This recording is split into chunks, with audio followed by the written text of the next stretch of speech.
A little disclaimer before we get rolling here. You're about to hear some ads.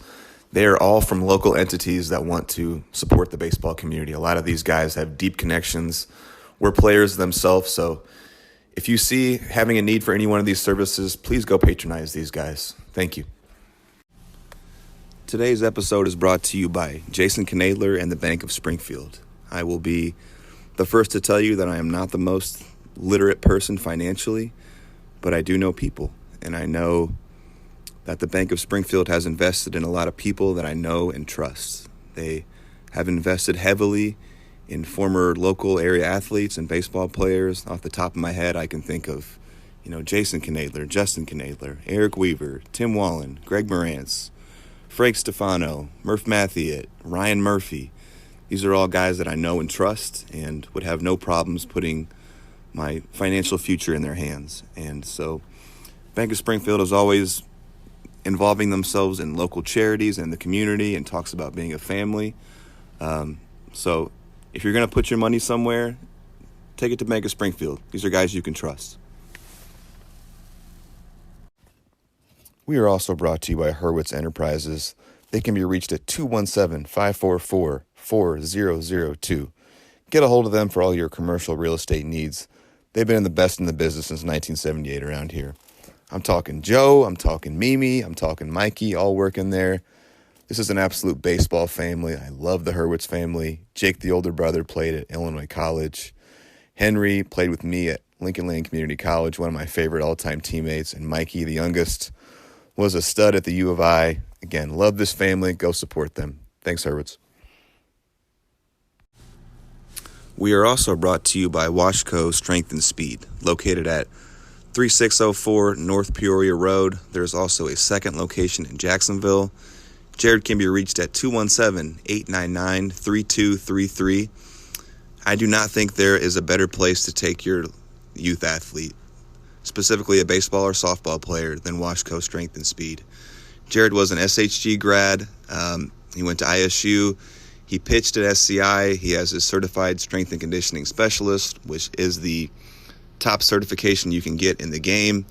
He is on it with his programming. He stays on new modalities and training methods. He offers summer camps, team training, group training, arm care, velocity work. The proof is really in the pudding when it comes to Jared. All of his athletes get stronger, they get faster, they get more explosive. They're less injury prone. He's cranking out athletes to college. If you really care about your athlete and you want to invest in them, send them to Washco Strength and Speed.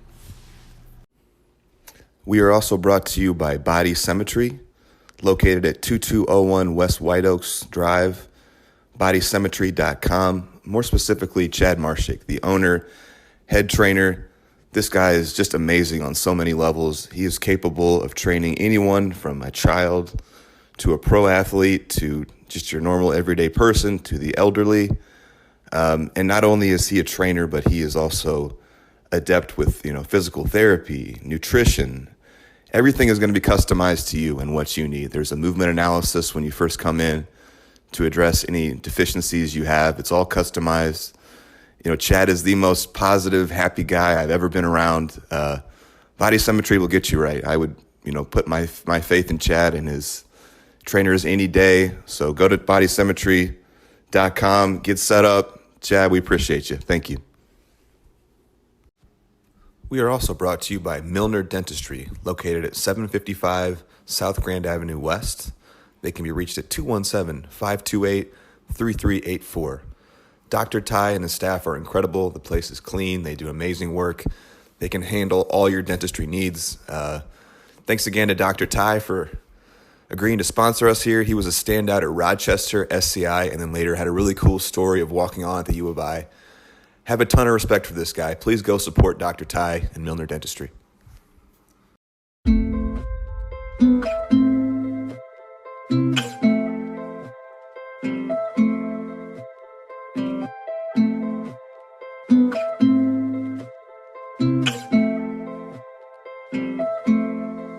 It's a long story, baby, all commas. Dusty, do we have you there, bud? Yep. Okay, we're rolling. I'm going to start you off with a tough question, man. What is the greatest baseball movie of all time? Oh man, put me on the spot early. Right on. The Uh, pressure. for Dreams, I mean, there's a bunch of good ones, but Field of Dreams is it for me. Took a trip there when I was a kid. Lost Magical, a isn't three. it? Oh, it is. We lost a 3-on-3 basketball tournament, so I'm surprised my dad still let me go. But we went. Uh, I got one swing. I flew out weekly to the shortstop. But yeah, it's a great movie, great experience, and I love the big league games there too. They've been having recently. So. Isn't that cool that they've done that? They've kind of redid a field there and kind of recreated some of that magic. That's I love it too. Very cool. Same makes me want to go back again. Take my kids. So. Yeah, I plan on doing the same for my kids someday. All right, man, we are rolling here. This is the Post Game Spread podcast. This is an absolute treat for me to have on Dusty Bensko. You were one of the first names I thought of when I wanted to do this podcast, kind of highlighting people's stories in baseball and interesting things they've been through and ups and downs. And like, you were number one, man. Dusty, let's get right into your accolades here, man. And I know you're a humble guy, so do your best to take these. But if you think 90s, late 90s, early 2000s baseball and Central Illinois, I think if Dusty Bensko doesn't come to mind, then I don't know what you're thinking about. But let's get into it. All right, Dusty was a two-time All-State. Was two-time All-State in basketball with a career points of 2,479. State champs in 2000 in baseball and basketball, and still the only two-time winner for high school to do that in both sports in 1 year.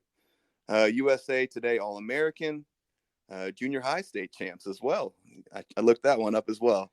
IBCA Hall of Fame in baseball, 524 career average, 50 doubles, 37 homers, 210 RBIs, 169 runs, scored 29-7 record, 2.52 ERA, 298 Ks. We went to state 3 years in a row, three-time All-State in baseball, 117-22 record while the Plains. I'm not done yet, folks. All right. U of I, senior year, Big Ten home run RBI leader, second in single season RBI all time in U of I history, all Big Ten team, 2005. This guy played in some of the elite premier summer collegiate baseball leagues, CICL, the Coastal Plains, and the Alaska League. Is that correct? Yep. And now we also coached the Sliders one summer, and now we are the current head coach at Chicago Lincoln Park High School. Is that right? Retired now. Yeah. Yeah, that's all right. I teach at Evanston Township High School now. Got I am the head. Wrong. No, it's okay. I'm a head coach of a 10U and 8U softball team. So that's okay. Close enough. Are those your kids? Yeah, my two. So I have 3 daughters, 10, 7, and 3. So I coach the 10-year-old and the 7-year-old. That's precious. Yeah. And you are married to the former Leanne Trapp, is that? Yes. One of the Trapp sisters? Yeah. Okay. Yeah. Absolutely. Yeah. Okay. Cool, man. Again, this is, I was a couple years behind you, and we don't really know each other very well. We've had a few brief kind of interactions. I remember seeing you a few times at the hitting center back in the day when you would be hitting with Phil. I think you guys were both playing pro ball, and I was hitting with the Knadler brothers, and you were always very kind. And but the legend for me of Dusty Bensko, and for a lot of people around this area, kind of started way back. And I hope you can take me back there, but kind of started way back in Little League. And I'd love it if you could kind of take me back to kind of like what it was for Dusty Bensko kind of growing up in baseball and falling in love with it. I've interviewed 4 different people for this that are from your past. One of them being Joey Albsmeyer, one of my, great guy. Yeah. Yep. He had amazing quotes, and he kind of painted a picture of you guys kind of growing up in this very kind of like classic Americana, like riding your bikes around and playing sports together and like doing all that really cool stuff outdoors together. Is that kind of accurate, or take me through it, buddy? Yeah, sure. So yeah, I mean, he's nailed it. So, when we were kids, much different time. I'd leave my house at 8 a.m. and say, "See you later, Mom," and come back at 6 p.m. And we'd ride our bikes to the field. We were big into cork ball. I don't know if you ever played any cork ball, the little tiny ball, the tiny bat. but we'd get after it all day long with, Joey, Jordan Roth, Tyler Yeah. Kastner, Joe Miles. Those were a lot of my neighbors when we were really young. Oh, oh, cool. And Yeah. then we, just started playing Little League in Pleasant Plains. And then we Hmm. started playing in the Southwest League. I don't know. What league were you, Fairview or Southwest? So I was Do you, Southeast, do but I you was I remember? was I was 2 years No, no, behind no. you in Southwest. Sorry. Oh, in the Southwest Little League? Yep. Hmm. Nice, yeah. So, we played Southwest Little League. I remember early on we played Fairview Little League, and it was man, we were probably 10 or 11 years old, and we played Fairview. We thought we were pretty good, and I remember facing PJ Finnegan and Dairy Queen. So they Oh, were we're already going there. DQ. We're already going there, buddy. Let's Is go. that too early? Is that too No, early? we can go. Please go. So this would have been Bank of America for your team. Yeah, so we were Bank of America. Hmm. Uh, we thought we were pretty good, and then so this was before they were DQ. We were probably like 9 or 10, and I remember going over to a park at Fairview, and they just kicked our butts. We're running through the first base bag, turning left. They're tagging us out. We're crying. I mean, they just kicked our butts, and that was my intro to Greg Finnegan, Uh-huh. PJ Finnegan, Yep. Tug Hewlett, Jeff. Legendary names. Yeah. Just a butt whooping when I was about 9 years old. And when you're 9, you think you're pretty. Oh Yeah. man, we're so awesome. And then, I mean, it was a rude awakening. But yeah, Yeah. it was great. Your will to win is legendary. All these guys that I talked to talked about that. Was that difficult for you getting your butt kicked? Did that kind of light a little fire under you, or Yeah, you know? definitely, man. It even when you're so young, it just kind of makes you realize that okay, there's some other guys out here Yeah. I don't want to lose to ever again. Yeah. Even though we would until Yeah. we joined each other. So, but yeah, it was Exactly. that was our a good experience, and we played like Pleasant Plains local little league too. We'd go to like Chandlerville, Virginia, and that was with like Joey and Joe Miles and Tyler Kastner, Jeff Stracco, those guys from Pleasant Plains. So, Yeah. like being a parent now makes me really appreciate how all in my own parents were and the Same. parents of my So much. friends. Like Yeah. I just took it for granted, when You you're really did. young, and then now I'm trying to go two places at once. I don't know how my mom and dad and these parents Yeah. did this without one complaint. So, Yeah. you know, Totally. I feel the exact same. It was just understood that okay, now I'm playing travel baseball and I get this nice yeah. bat and we get to travel Yep. every weekend. It never occurred to me like the sacrifices that my parents, that other parents were putting in to put this opportunity in front of us. Yep. Same for me. Yeah. So, Cool. um, but yeah, then, as we got a little bit older, that's when we were Southwest Bank of America, and then Yeah. Fairview was Dairy Queen. DQ, Yeah. Dairy Queen. Man, Dairy and Queen. I love Loaded. those guys now, but I did not like them when I was 11 and 12. So, not at all. Yeah. But So if I could set the stage for you guys for what's sure. going on here. So Dusty was on the Bank of America and Southwest Little League. There were two opposing Little Leagues in Springfield at the time. It was basically Fairview and Southwest. Correct? Would you agree with Yeah. that? Yeah, basically. So Bank of America, they were killing everyone in Southwest. Nobody could mess with them. Same thing with Dairy Queen and Fairview.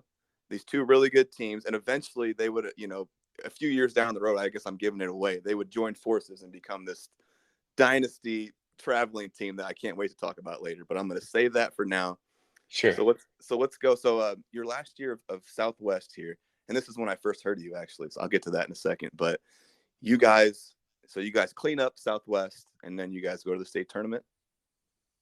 Yeah, so we won the Southwest League, and at the time I think there was two state tournaments, one in Rockford and one Yeah. in Springfield. So we Yes. went to I don't know how it got decided where you went, Uh-huh. but we went to Rockford, and then Dairy Queen, which was Greg Finnegan and PJ Finnegan, Mhm. Greg's team, went to Springfield. Right. So we ended up in Rockford and won that state tournament. Came back and actually watched Dairy Queen beat. I can't think of what Tug and Jeff Hewlett's team name was, but that's Dairy Queen beat Tug's team. Yeah. And They then I don't know if them you're up. yes, the little Yeah. pickup rule. Oh So yeah. so we each won like kind of a state tournament. and then we both went Yeah. to, I think it was Minnesota to play It is in Minnesota. the Yeah. in like the regional championship, and the winner goes to Puerto Rico. Yeah. Hmm. We both battle all through the tournament. We actually beat them. I think it might have been the only time that our team ever beat those guys was in like a regulation game in that tournament. Really. Um, and so they come back and kick our butts 2 times in a row, and they get to go to Puerto Rico. So, And um, is it, to my understanding, you guys, it was 2 Springfield teams at the end of that tournament. yeah, so it's Isn't that teams from crazy? all over, crazy teams from all Yeah. over the Midwest, and then it's 2 teams, one from Southwest, one from Fairview. Yeah. Um, and like you said, as you kind of led to, like those 2 teams are really who ended up making Yeah. the Springfield Statesman, and Greg and Tim Hewlett started it, and really made it. But yeah, it was. I mean, it's crazy talking about 11 and 12-year-olds like that, but there was I know. a Oh, lot we're gonna of get there, talent buddy. out there, Oh, a lot and of talent, and it's a and huge I really testament. Sorry, go ahead. no, you go ahead. I was just gonna say it's a huge testament to how much talent was around here in that area. That these 2 Springfield teams were battling for this regional, spot, which is like I think there might have been 4 regionals, or whatever, for Pee Wee Reese, but it's teams from Yeah, all over the country, and it's 2 Springfield teams at the very end. yep. Pretty cool. And I think it really actually like helped us as we went to high school too, because the Bank of America team was mostly Pleasant Plains kids, so all kids that Hmm. were going to end up at Pleasant Plains High School. Yeah, So I just think that playing at that level, playing together, really helped us down the line as we got older and yeah, continued to play the game. yeah, absolutely. So I'm ready to get to my first quotes here. So I did 4 interviews. 3 of them I think you're gonna be like, okay, that makes sense. One of them is gonna be a little obscure for you. So for my Okay, first interview, I just got a few quotes from him that I have to hit here because it's the perfect time. It's from John Eck. Remember John Eck? I So do. you guys, yeah, Yeah, really. So you guys picked yeah, up John yeah. Eck for Just as that a state tournament. yeah, Yeah. And so John's still a good buddy of mine. And that was where the legend of you really kind of started, because that next year they kind of cleaned up the league. And then I was a year younger, so they picked me up when they went to state tournament. And, I heard all the tales of, he said, so here's just some of these quotes. He said, you were the first player he was ever scared of, and that you were just this unreal combo of size and talent. And he said everyone was trying to copy your batting stance in that league, in the Little League. You set a state tournament record of 8 home runs in Rockford, won the home run derby in the Minnesota regional. And he just said that you just had like an aura about him. And then the last quote was that him and his dad, I want to say you were 13 or 14, they said they watched you hit for what they called the home run cycle. And he explained it to me. He said it was a homer to right, a homer to center, a homer to left, and it was either a grand slam or one over the scoreboard. He couldn't remember, but I had to hit you with some John Eck quotes there real quick. yeah. John, I was gonna just mention him when I was talking about our team, because we picked up John and another kid, and John really helped us and made us a lot better. And then his dad was a good dude too, just baseball Absolutely. guy, just a baseball family, good Lifer. Yeah. people. But yeah, yep, we picked him up, and he helped us a ton um, Yeah. moving forward through that tournament. Yeah. I appreciate Absolutely. those quotes. Yeah, of course, So dude. There's so many more quotes to come. So settle in, buddy. But yeah, so then we went up and played at that field too, and I loved that field at Rockford. It was like Ray Pilatza or something, but like a really nice little league field, if you remember, right? I do. Yeah, Yeah. it was We beautiful. went up there. Yeah, we went up there when we were 11. We won the league and went to Rockford, and Okay, just, we took it on the chin a little bit. sure. Um and then so we wanted to go back, and I think we actually lost our first game of the state, and then came back and won every game to win the tournament. So um John Eck did some nice pitching. Some Yeah, guys there you got go. hot. So yeah, it was a great experience. So once again, I just can't believe that our parents, like at the drop of a hat, were like, "We're going to Rockford," and then Yep, we're a going to week Rockford. later, we're going to Minnesota. Like Right? my They have life, I jobs don't and know if I stuff. could. I know, I don't think my life I could do that, man.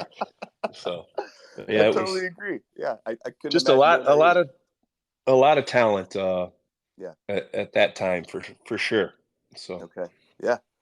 So then you guys go up to Minnesota and you guys lose that. So that's you've been 12 years old.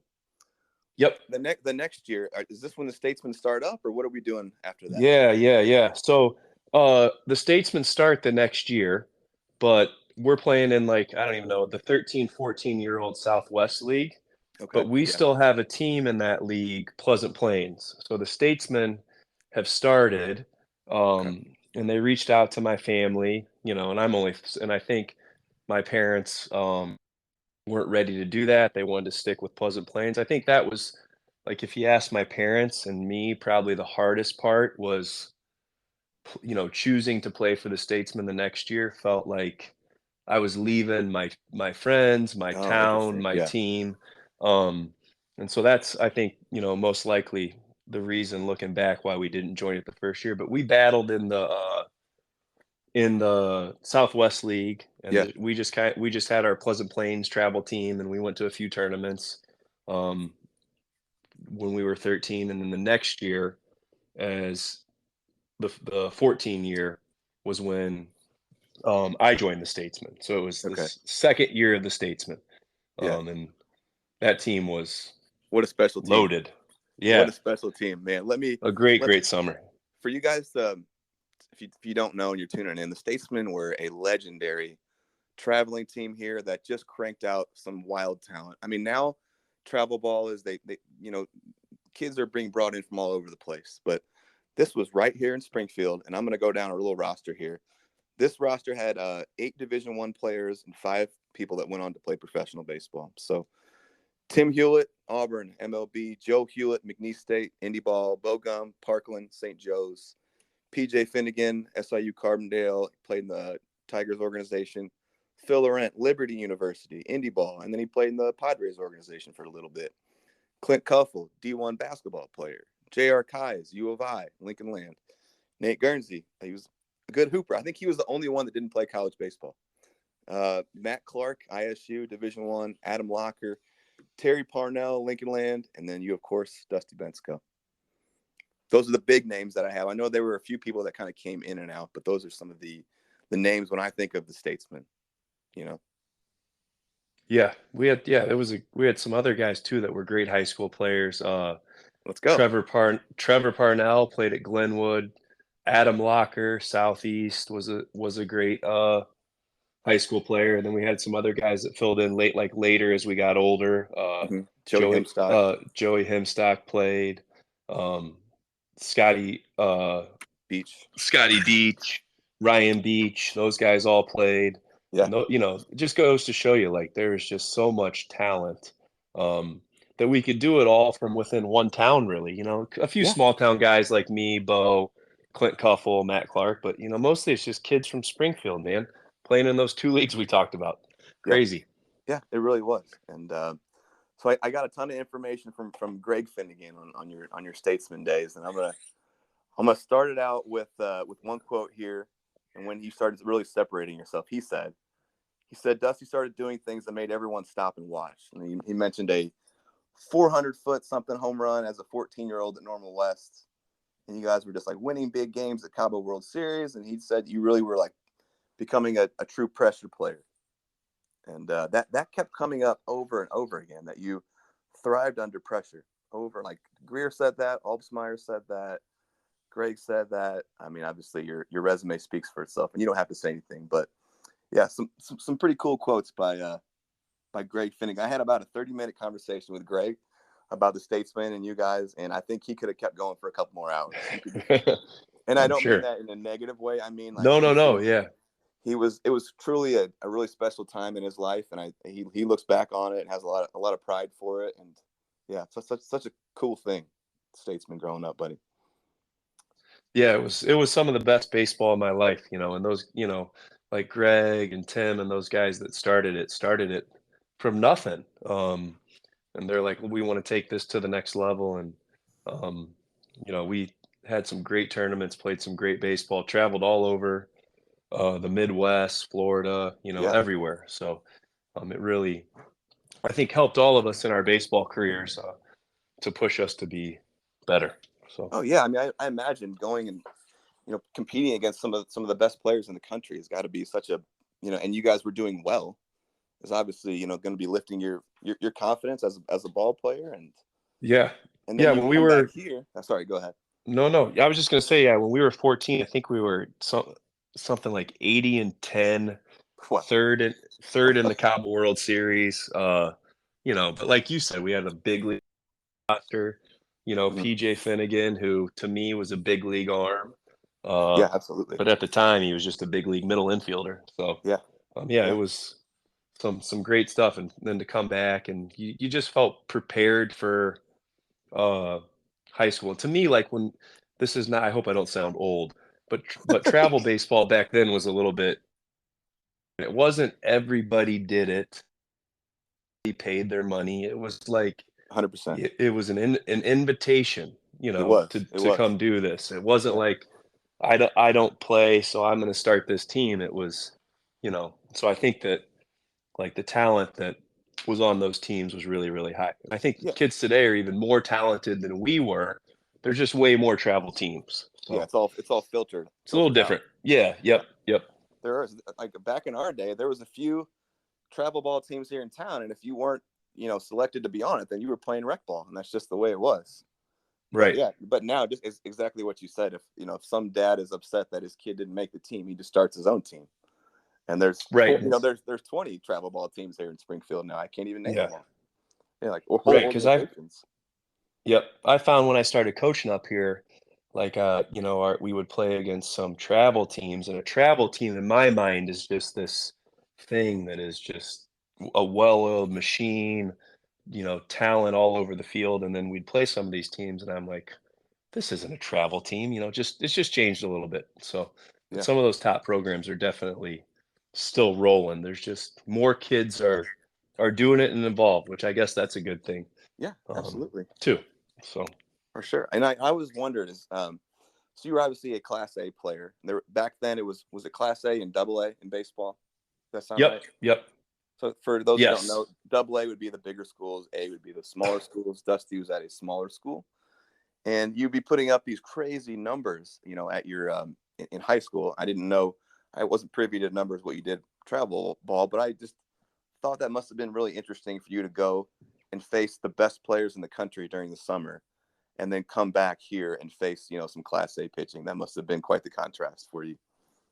yeah, it was.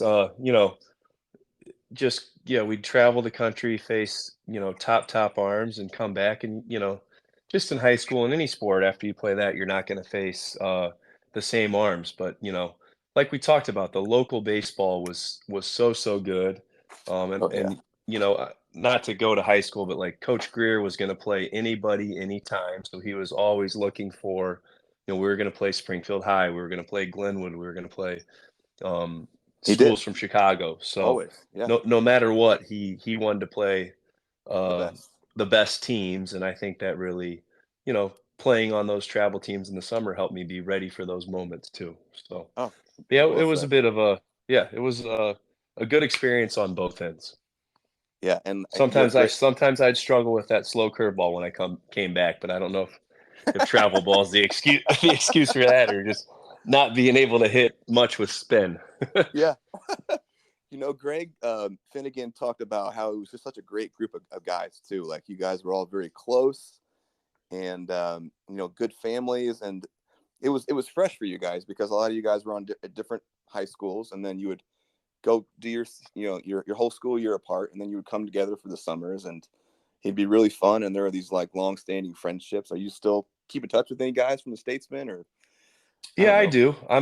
I like to say I'm a bad friend. I don't keep in touch with anyone very well. It's tough. Like I'm a good friend. You need me, I'll be there, but I'm not reaching out to you. But yeah, like I still reach out to PJ when he got named like the next head coach at Lindenwood. And Yeah, very so cool. I keep in touch with those guys. Yeah, but Greg's right, man. We had so much fun together. And like I said earlier, like I didn't guys. Like Yeah, you kick my butt. I don't really like you.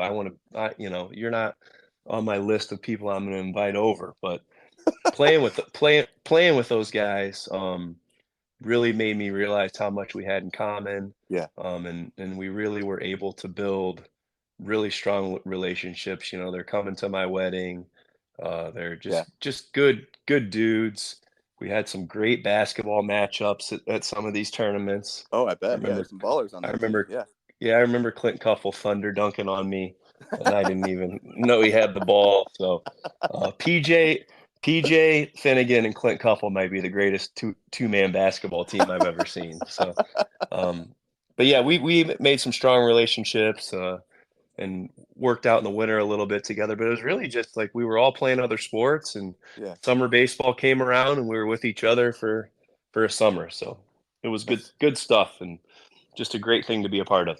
that's so cool, man. I always said, I know I'm only a few years behind you, but I used to say growing up, my favorite teams were the Atlanta Braves and the Springfield Statesmen. You guys were just like so crazy. Yeah, just like everyone looked up to you guys around this area, man, for sure. I appreciate you saying that. Yeah, that's all right. So before we move on from the Statesman, I got to hit a few more Greg Finnegan quotes here Let's because hear him. he has some great things to say. Let's see. Dusty had great play discipline and used the whole field. He was truly a complete hitter when other guys on the team kind of struggled grasping concepts like that. Let's see. Dusty was a very smart player. He knew the game very well, even as a kid. He had great instincts and he could play any position. Let's see. He said you handled adversity really well in terms of like, or not adversity, but pressure in terms of, said scouts were around a lot of games in the summer, and obviously you'd be playing these high pressure tournaments against the best competition in the summer. And he said you always rose to the competition, and like you were kind of their thoroughbred on the team. And Greg thinks very, very highly of you, man. You have a big fan in Greg Finnegan and PJ Finnegan as well. Yeah, thanks for reading those. Yeah, the feelings are mutual. Like, Greg, Yep. those are some good people. Greg's one of those guys that really like taught me personally how to win and how to compete. Like there was Like that. not a second that we played that Greg didn't want to kick that other team's butt, and you can't help but learn how to do it. So, it started with my dad coaching me young, Paul Mhm. Kastner in basketball, Greg Finnegan, Dave Greer, Dan Watson, Cliff Cameron. But he's on that list of just men that taught me like we're not here to lose, we're going to compete. Yeah. And if you do lose, you handle it, but we're here to take. And so I really enjoyed my time playing for Greg and Tim Hewlett with the Statesman too, because Tim was there for just a couple of the years, and they moved down to Louisiana. But Oh, it that's was a right. Yeah, great experience. absolutely. All right. I guess we are getting close here to starting our high school journey. And man, to me, like Joey Albersmeyer quoted you as like you are truly a hometown hero. Like there's something really romantic about a small town baseball, I guess basketball too. Hometown hero. You were the stud of both sports. You guys are winning state championships. Great group of guys. You guys had lightning in a bottle with all these really, really talented athletes there at the same time. Let's start like freshman year. Like this is when it gets real. I mean, this is when like you're going to be on the map for some colleges and pro ball and things. And how did your freshman year go at Pleasant Plains, both basketball and baseball? Why don't we start with basketball? Sure. Yeah, basketball was it was, man, I'm trying to reflect here, Blake. It was rough. I think we were like a 500 team, Okay. so when we were in 8th grade, we were a good 8th grade team. But you're not playing against, not all the teams in the state compete in IESA, so it's not really, a true read of how good of a team you are. But we had success in junior high. So I think we personally came into high school thinking that we would Yeah. continue it, and our freshman year was a struggle. We were an older team, seniors. We played some freshmen with those seniors, and just kind of struggled all year. Mm-hmm. But we had some ups and downs. But overall, I think we lost in like a regional semifinal to end our year that freshman year. Now, are So you starting? You're on varsity here as a freshman. yeah, so I was on varsity. I Okay. think I started some of the times, came off the bench some, so kind of in between, but Okay. was playing a good amount of minutes. Uh, and then my cast was a freshman playing on varsity too. Jester Rocco was getting some varsity minutes too, and Uh-huh. then mostly seniors on that team. So the seniors actually had a great team the year before. The Plains team the year before lost in the super sectional in a heartbreaker to the eventual state champions Warsaw. So Okay. Like I see that as an eighth grader, and I just think that's normal. So I don't know, oh, And we'll just go to you a guys super won state sectional in eighth too. grade, right? We did, but Yeah. yeah, we did. Like I Hey, said, it's a little bit different. There's no like Chicagoland teams, yeah, but still a cool accomplishment. But absolutely. just not a true read on high school basketball. So Right. we Yeah. took some lumps that first year for sure, Okay. but a lot of learning. Yeah. Are you are you at your full size? So did you end up being about 6'4", 6'5" ish? Is that what you would Yeah. say? So about that time I was 6'3". So not I'm like 6'4", 6'5" now, but I Uh-huh. was a big dude. I was probably like 230, 240. Some Oh, would call that I was out of shape, some would say. yeah. Um, but I was just a bigger kid. So like my transition to getting in better shape actually happened like the summer before my sophomore year. I was gonna So get to that actually. So if you yeah. want to talk about it, let's go.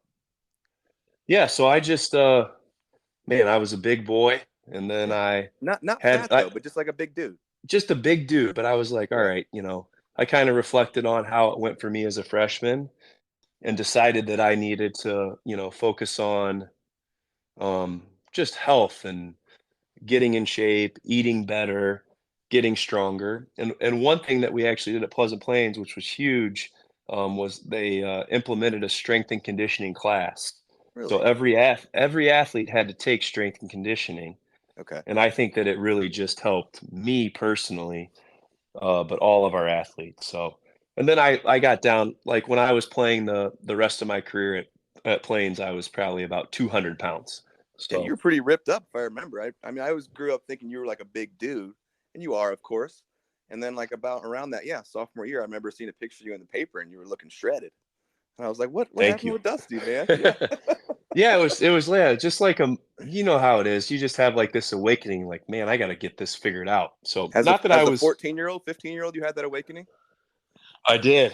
That's I really think it was, cool. yeah. So just something that like I knew I wanted to play sports as long as I could. So I Yeah. was, like I'm a teacher now. I don't know if you know Okay. that. So Yeah.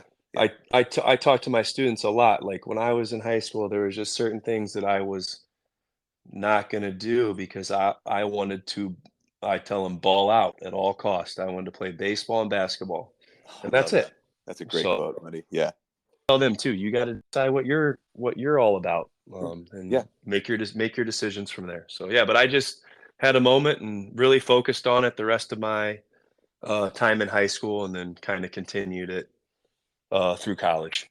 I absolutely love that.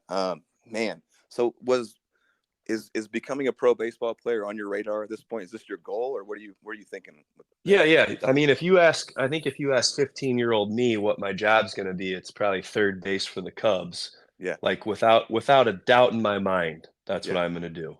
I love that. Um, I don't know if that's a good or a bad thing, I but think at it's a the good thing. I time, think you like, have to have that there, belief. and I did, and I had it. I Yeah. lose it eventually, but I'll talk about that later. But yeah, man, I mean, I had it. That was it. I was going to be a big leaguer, and like Yeah. nobody could tell me any differently. And like, don't get in Yes. my way of doing that. That's what I'm going to do. That's what I I love want it. to do. And I love that. that to 15-year-old me, that was it. That So was it.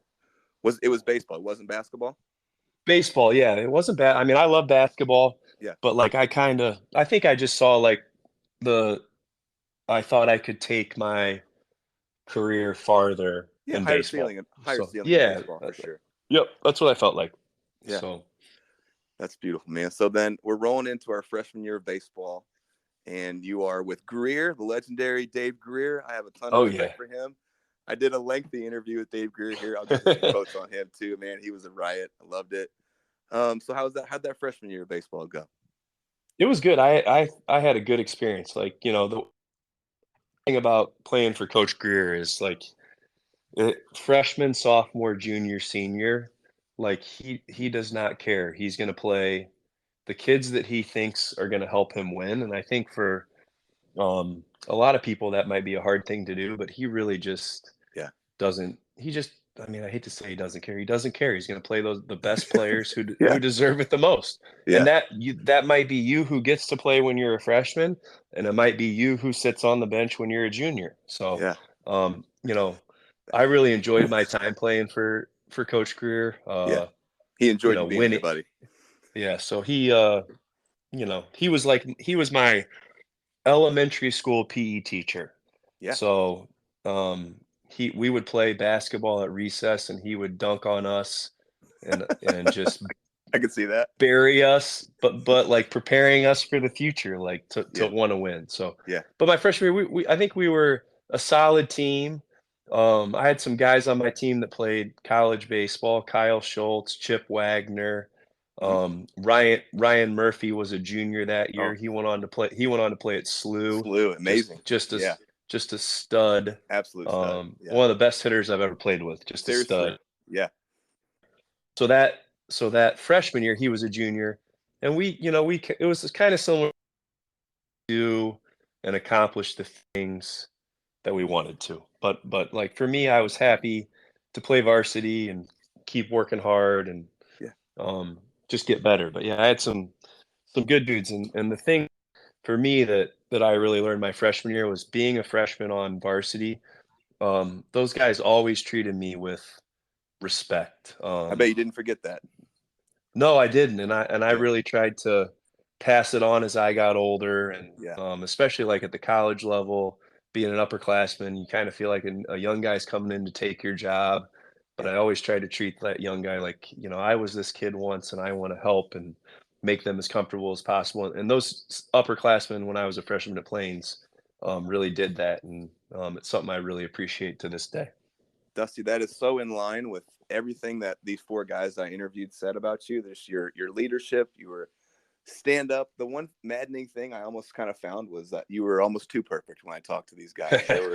There was nothing even like slightly off. They were just, you got compared to Michael Jordan 2 times and Tom Brady 1 time. So I'm going to say that. Hey, I'll take that, Blake. I mean, it's far from the truth, but I'll take it.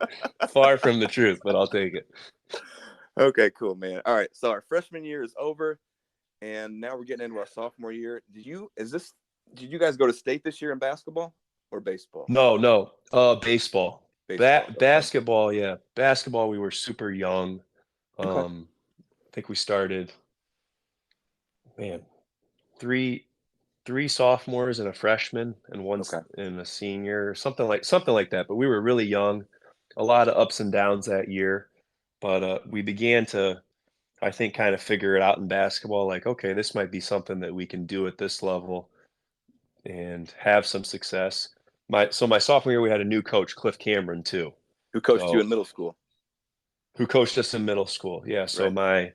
my uh, eighth grade was Coach Cameron. Okay. Paul Kastner, who Tyler Kastner was our point guard, so his dad, and he had a ton of success at Pleasant Plains. Was a coach and really worked with us when we were growing up because his son Tyler was my age, so he'd take us around to 3-on-3s and work with us, and so he gave a lot. But then there was a coaching change, and then it was Cliff Cameron for our sophomore year. So we had some ups and downs, but we're working towards being a good team. So Yeah, I mean, are you seeing these seeds of a potential powerhouse team coming, or what is it? What is this? Because the next year is when things got pretty serious. So, what's it looking like the year before? so yeah, we were just like a solid high school basketball team. I don't think Okay. any in the state would ever predict like this team's going to win a state championship next year, Okay. if we're being Yeah. honest. But Okay. it's just something that we've always like we always want to win. Sure. We lost some games. We're furious about it. We're going to put in the work. We've been successful before, but like I don't know if anyone would have pinpointed like that team as a team the next year that's going to go on a run. Yeah. But But you just certainly like did. Yeah.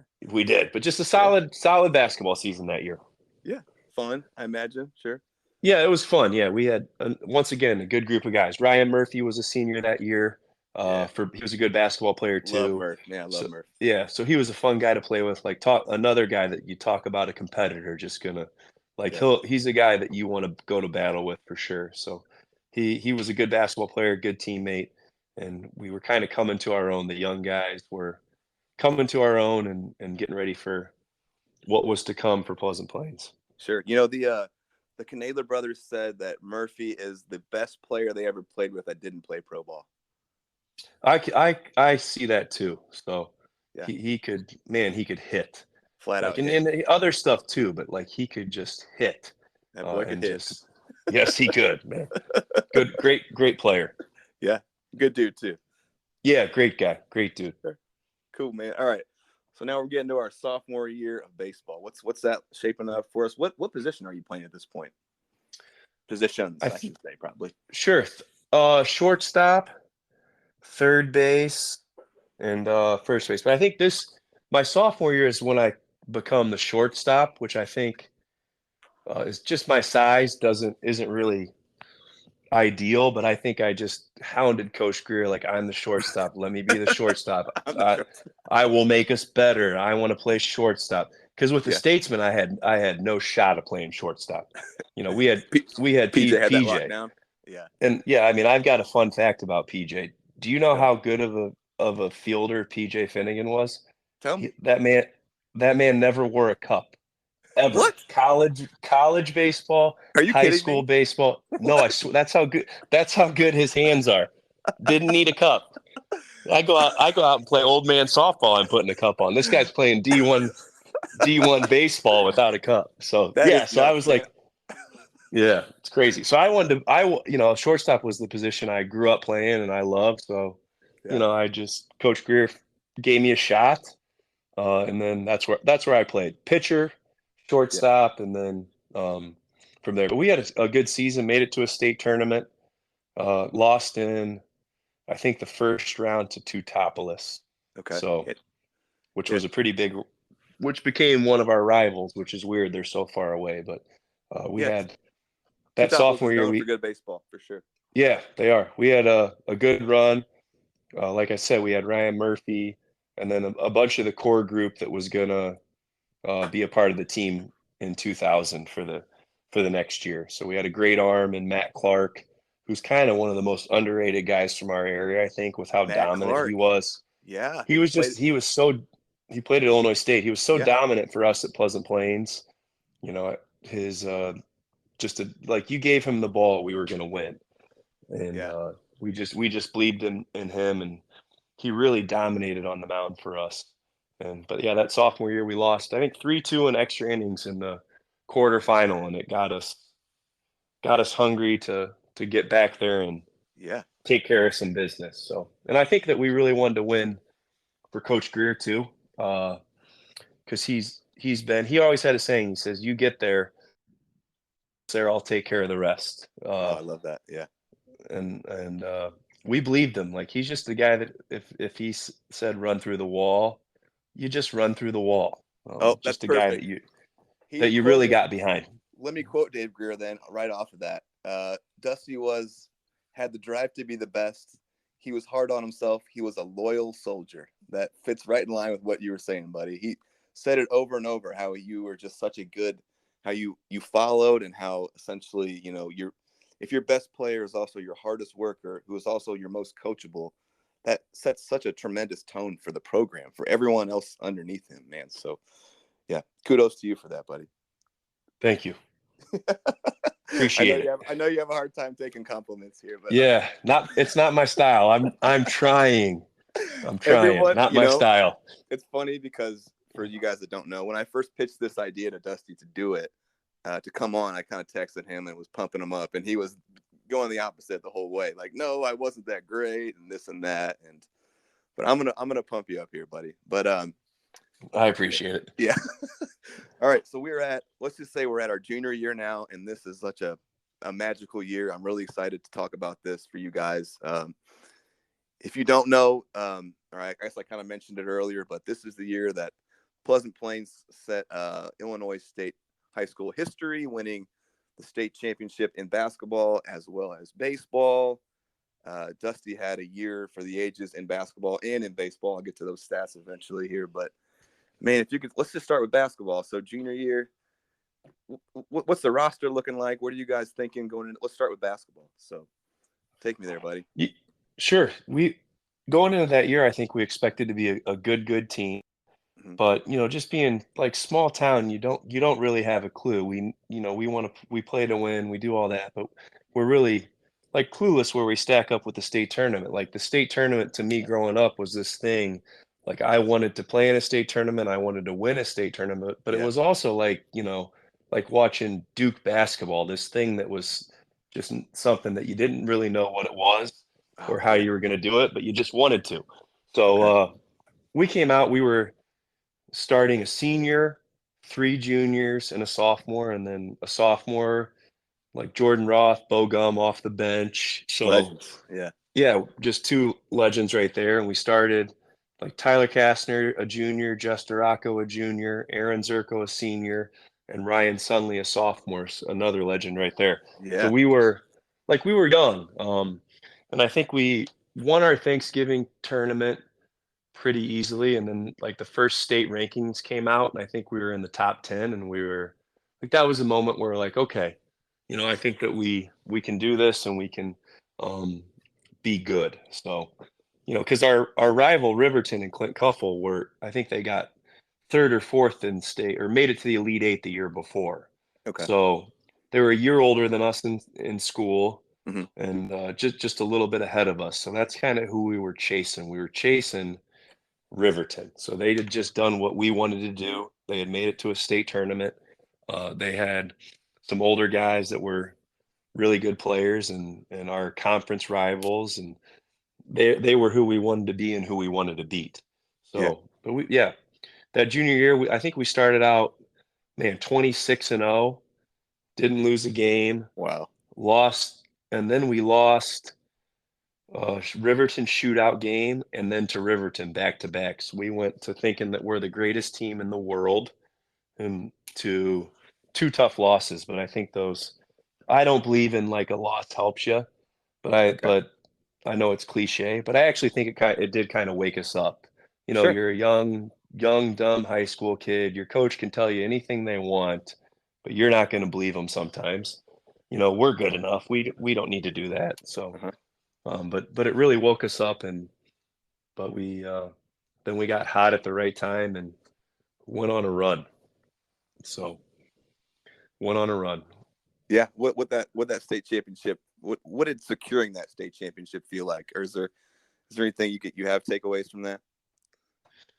Yeah, I mean, hopefully no one judges me, but it's one of the best moments like of my life. Just to do something like that with your I love it. best friends, Yes, like dude. that's like Yes. that it's like that's the greatest part about small town sports. That's why I went Yeah. into teaching and coaching was like that moment is one of the reasons why I do that, So I hope that kids get to feel that what I felt with my best friends sometime in their life. But it was just years and years of hard work. What we talked about before, years and years of hard work for our parents, and then to do that for our town and community, and achieve something that like it was on my I told you my short list: win a state championship, play in the major leagues, and to Oh like man. to check one of those off with my friends was so special, and still to this day one of the best moments of my life. We go to we had a reunion this year at Pleasant Plains, and it was just a great night to hang out with those guys. I told you before I'm not great at communicating, but you get in the room with each other, as Yeah. I'm sure with your teammates, like you don't miss a beat. So Sure. it's just something that I'll always cherish. I'll always remember. One day I'll tell my children, although they probably don't care. So we'll see. That was They don't beautiful, man. care. I loved how you put that. That's Thanks. perfect. I this isn't maybe it is lost on you, but even though I don't really follow local high school athletics too closely these days, but still in my head, I think when I think Pleasant Plains, I think winners because all from your era. And that was, 20 plus years ago now. But I still think in my head, like Pleasant Plains wins. So I've got a couple young kids and we're thinking about where are they going to be? And if they're going to be good athletes, what would be advantageous for them? And I still think, well, maybe Plains. Dusty Bensko is out there. Like all these guys are winning state championships, and Do it, yeah, Blake. Pleasant Plains. Come on. Come on over. Come on over. want to be a Cardinal. Yeah, man. Okay. Yeah, do it. So, So you guys are riding that high, and then going right into baseball season. And do those seasons overlap at all? Are they pretty close? Or do you get Yeah, a I little mean, time? no time. We won a state championship, and I'm on Saturday, and we're in practice on Monday. I think Coach Greer maybe made us take a day off, Yeah. but I think we were all there anyways, and we wanted to go to work anyways. But yeah, I think the baseball team maybe had a week of practice before we joined them after the state basketball tournament. Wow, that's crazy. And you hadn't been practicing previous to that. You were all basketball? All basketball. I would do some hitting on Sundays with the Statesman, Mhm. but just a little bit. Not what kids are doing now, which Right. it's just a full-time sport. So for me, it was when I was playing basketball, that was it. When I was playing baseball, I was playing baseball, and I didn't really do any of the other stuff and didn't think about it. And Yep. not saying that either one that what we're doing now is wrong or right, but that's just how we did it. So Sure. yeah, that first swing of the bat was the first practice. So All right. So but this is your magical junior year. I'm gonna rattle off your stats here. Are you ready for them? sure. Everyone else is ready. I'm excited to tell them. All right. In 112 at bats, this man did some damage. 53 runs scored, 73 hits, 11 doubles, 1 triple, 17 home runs, 66 RBIs, and you batted 652, which is ridiculous.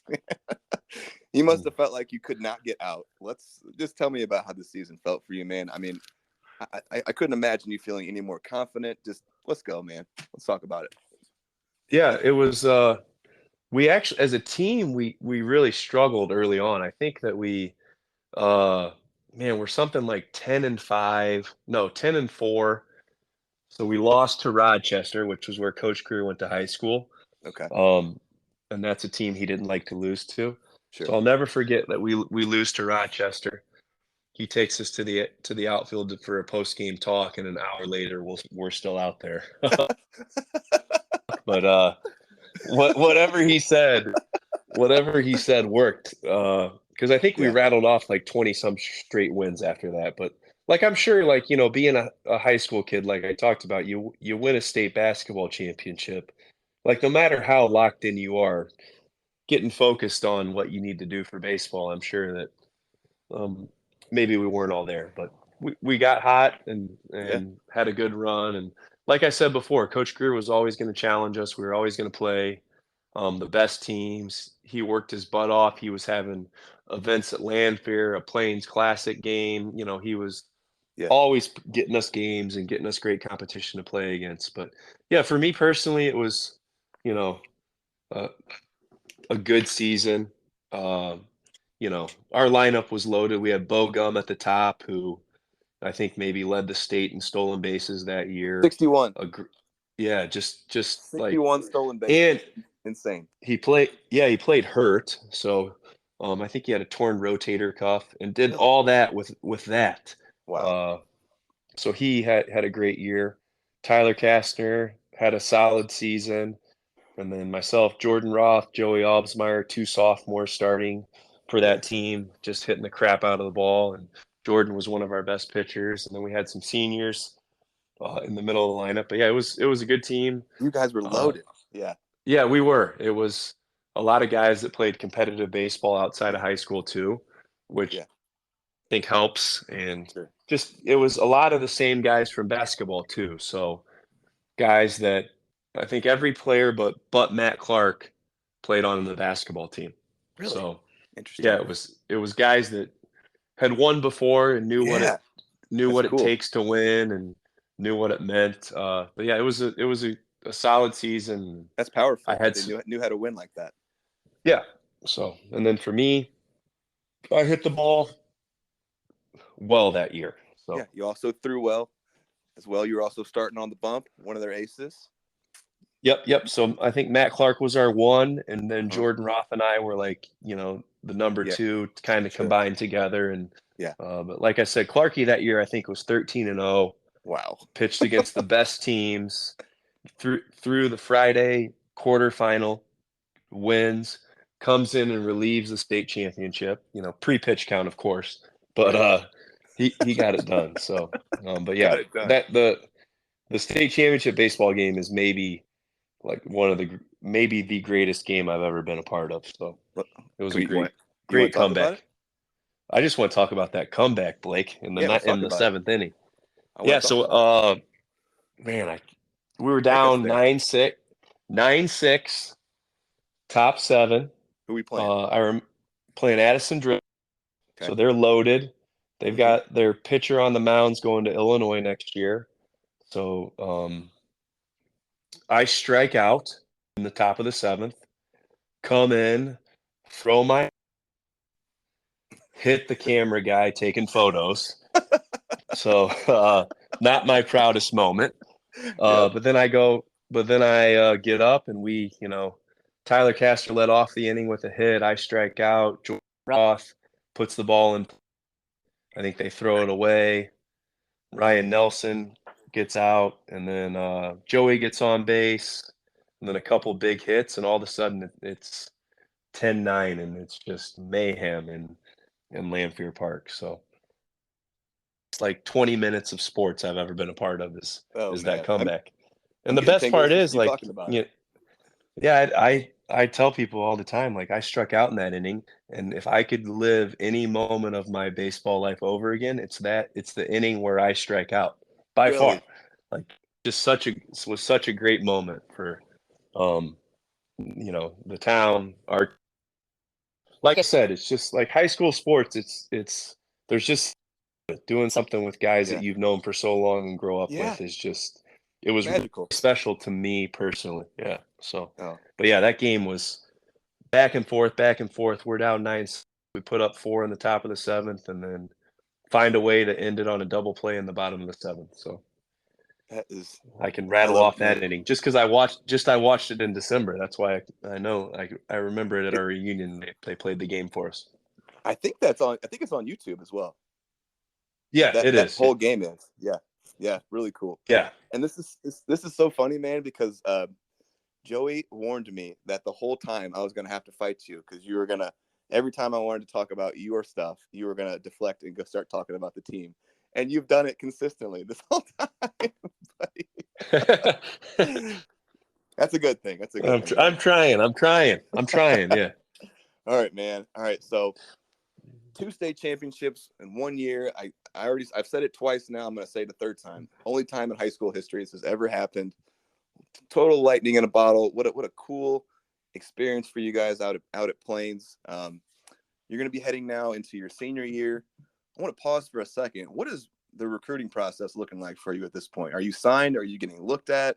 Are people hounding you? Like, can we talk about that a little bit? Yeah, so I'm getting recruited. I've had some small communications with like MLB scouts after like some postseason games, Mm-hmm. some communication with college coaches throughout that summer. The summer before my senior year, I played in the area code games, so Right. there was some Yeah. communication from college coaches there.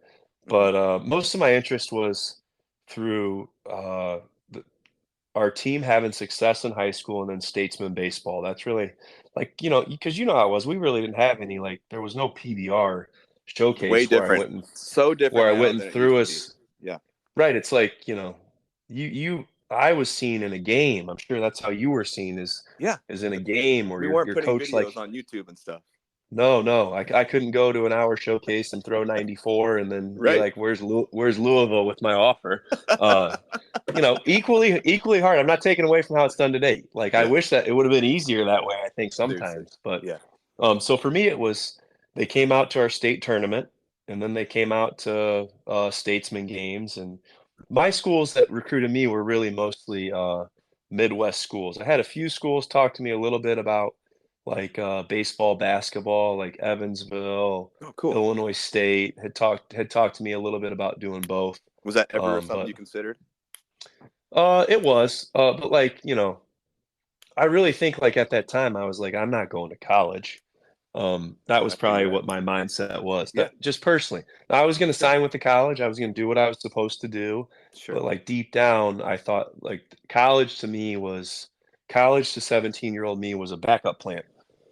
Yeah. So, but yeah, I was recruited Illinois State, Evansville, like some other Big Ten schools. Ohio State had contacted me, Hmm. Oklahoma State, but mostly Midwest. And the Yeah. ones that showed the most interest were um, the Illinois, Indiana State, Illinois State, those schools. So, Did did Carbondale even talk to you? oh, they did too. SIU too. So Okay. SIU also. Okay. So Cool. Gotcha. Gotcha. And so, did you sign before going into your senior year or into your senior year? I I signed in November. So that was Okay. also something different too. There was no like early commits. Like I see guys that are like 2026 grads committing to Yeah. Illinois Right. now too. It's just such a different landscape than what Yeah. Uh-huh. guys like us went through. Yeah. So yeah, I signed like at on signing day with Illinois, and I decided if just a few days before really. And I really didn't have any college recruiting me until like my junior year of high school. So Really? yeah, Okay. So but how did we end up signing with U of I? And you obviously played under the famous Itchy Jones. Yeah. So how did we end up deciding on U of I versus all these other schools that showed interest? sure. So Illinois, it's a tough question. I just felt like something about the Big Ten Uh-huh. was appealing to me, even though at the time Big Ten baseball wasn't as strong as it is now. Big Ten baseball right now is really really strong. When I went, Big Ten baseball was just okay. Yeah. And I feel like that might be like there's just more talent in the Midwest, I think, these days, and kids are staying home a little bit more, the best kids. So Yeah. I wanted to have a chance to do both, pitch and hit. So that's something Okay. that they told me I would get a chance to do. Okay. Um, and then, it was close enough to home to be close, but far enough away. And then it was a bigger school, which is something I wanted. Like Evansville recruited me, but that's a smaller school. Yeah. And just coming from a small town, Sure. one of them was uh, a bigger school. So And U of I then is I huge. liked it was yeah. And when I went on my recruiting visit, the guys were good. They'd been successful. I liked the coaching staff. Eric Snyder was a hitting coach, Dan Hartlib pitching coach, and then Itch was the head coach. So I Right. just liked the coaching staff, and um, like I said, I thought maybe they could help me continue to get better. Sure. Now, is this accurate that you got a 100% scholarship there? No, no, no. Don't let people Not. fool you. No, no. Okay. All right. I was told that you got a full ride, like full 100%, which is for those that don't know, a Division 1 roster has 11.7 scholarships to divide amongst 20, 30 guys, which is spread pretty thin. So, Yeah, it's well, not enough. I think no. maybe one of the other schools maybe offered that 100%, Okay. but I can't. But it was not at Illinois. No, Okay. I was about to say that is a big investment to put a 100% scholarship in one player. it would have been a big investment, and I would have really let them down even more than what than what I did. They would not have. That would have been like investing in Peloton. The stock price is about zero.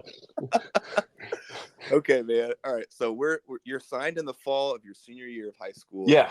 Yep. Does it take pressure off you? Do you feel good about that? Yeah, I do. Yeah, I feel good about it, but I think reflecting back, it's probably like I'm just all right, checking the box of what I'm Yeah. supposed to do. You thought you were getting Let's go drafted. out there. I did. Yeah. I mean, I really believed it. So Everyone did. Everyone in the community yeah, thought you were getting drafted. yeah, Like 1,000,000%. It was just a matter of how high and how much money. yeah. That's exactly what I thought. So But life doesn't always work out how we plan it, does no, no, never. And Okay. that's okay. We're Yeah. gonna get there in a second. So all right, senior year basketball. Let's roll through that and then we'll just keep going here. Yeah. So senior year basketball, we've got everybody back but one player.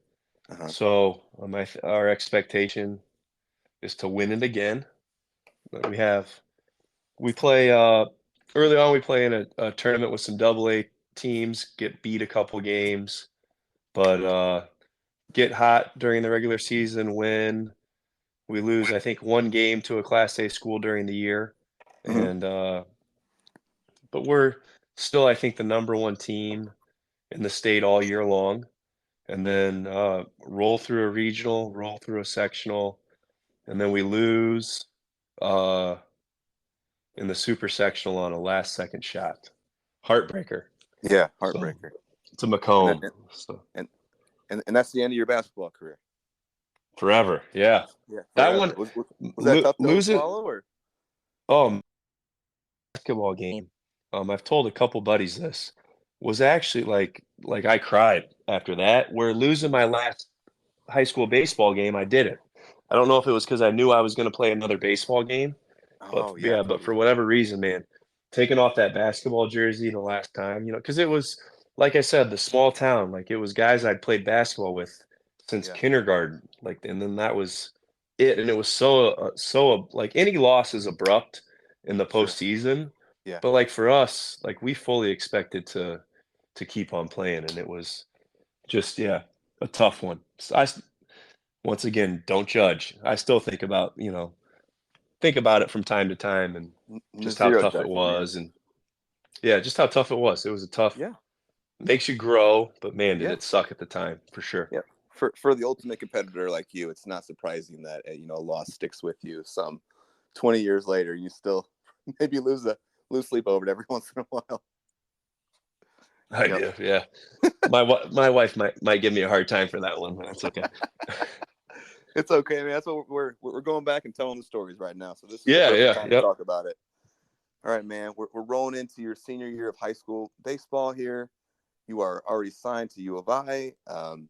You have these hopes of being drafted. The table is set. You had an absolutely monster junior year. Can you take us through kind of what your senior season was all about, how it felt for you?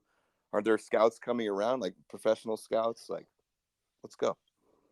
Yeah, there were scouts that would come around and have me hit BP, come to Hmm. our games, check it out. Uh Me, I really struggled my senior year, like just Hmm. didn't perform how I wanted to, struggled at the plate a little personally. I have to So, imagine that after that monster junior year, you weren't seeing a whole lot of fastballs. Or you tell me how you were being pitched. I just imagine you're getting fastballs 2 feet off the plate and curveballs in the dirt. yeah, I think sometimes, I'm sure at the time I was chasing and, wanting to be aggressive, wanting to hit, but yeah, for Yeah, whatever reason, I just struggled, uh,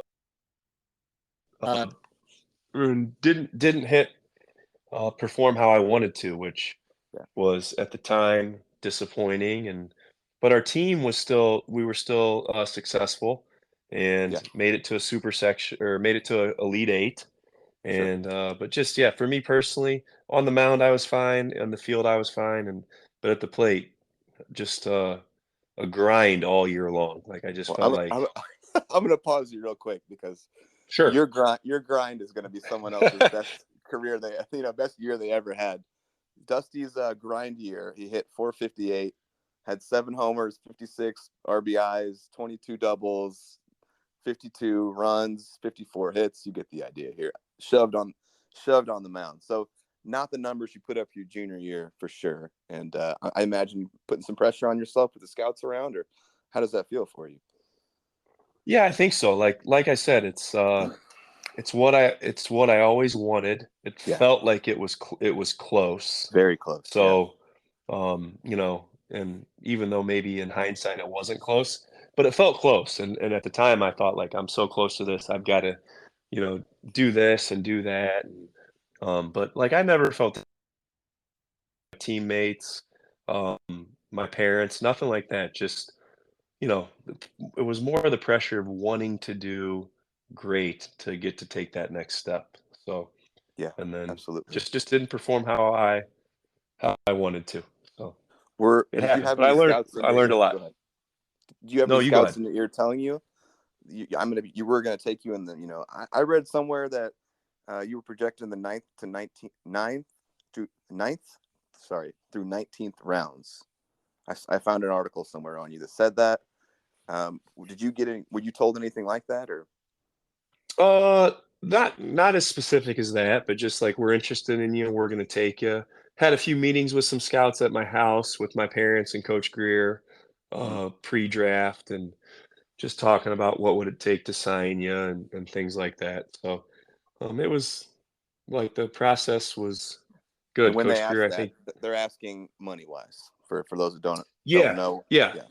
Oh, sorry, yeah. Money-wise, and, we were pretty, like, tight-lipped about it because, like, I didn't tell anyone, but I think, whatever number they said, I'd say yes, because it's just what I wanted to do, Yeah.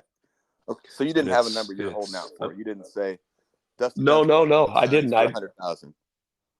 yeah, no, I None didn't. of So that. I said my thing was, and my family's thing was, um, take the pick and we'll talk from there and see what the slot money is and go Right. from there. But I never said, like, I need $200,000 or anything like that. It was more, um, just, and like, back then, it was probably a lot of hearsay too, like, There word of was. mouth stuff. It's like a different time. Like, Yeah. if you're in today's world, it's like Baseball America has you as the 74th best well, that's pretty certain, where Sure. for our age, it was a little bit more word of mouth. So I probably bought into some of the stuff that maybe I was hearing that maybe wasn't the most accurate stuff too, Hmm. from around me and, others. And, like, when it's something that said about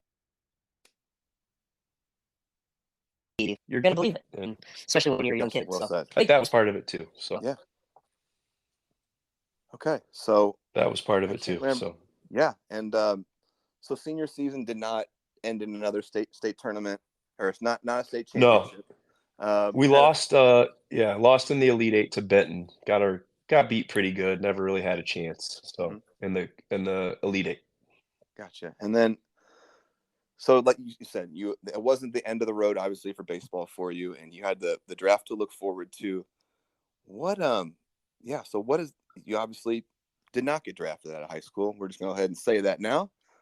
Yeah, How are it's you? okay. How are you feeling after that? I mean, what I think collectively the whole community was kind of shocked that you did not get Yeah, I think drafted. I so. think everyone kind of thought this was written in the stars that you were going to get drafted. It was a matter of how high, how much money we're going to be seeing Dusty Bensko in the big leagues in a couple years. And I remember hearing a whisper that you had asked for all this money. So I figured that's what happened. Like you said, it was all hearsay back then, and obviously Yeah, that was not the case. sure. Yeah. No, So no, it wasn't. Yeah, so like, going into the draft, I thought, like, okay, I'll be drafted at some point. It's not going to be a top 5, 10 round, but I'm going to get drafted. I'm going to have a decision to make. And, sure. back, you watched on the computer as the draft, like, ticked across the screen. Yeah. So, I mean, I sat there and watched it, and then, yeah, it never happened. So, Man. man, how'd I feel? Probably Yeah. terrible, just disappointed.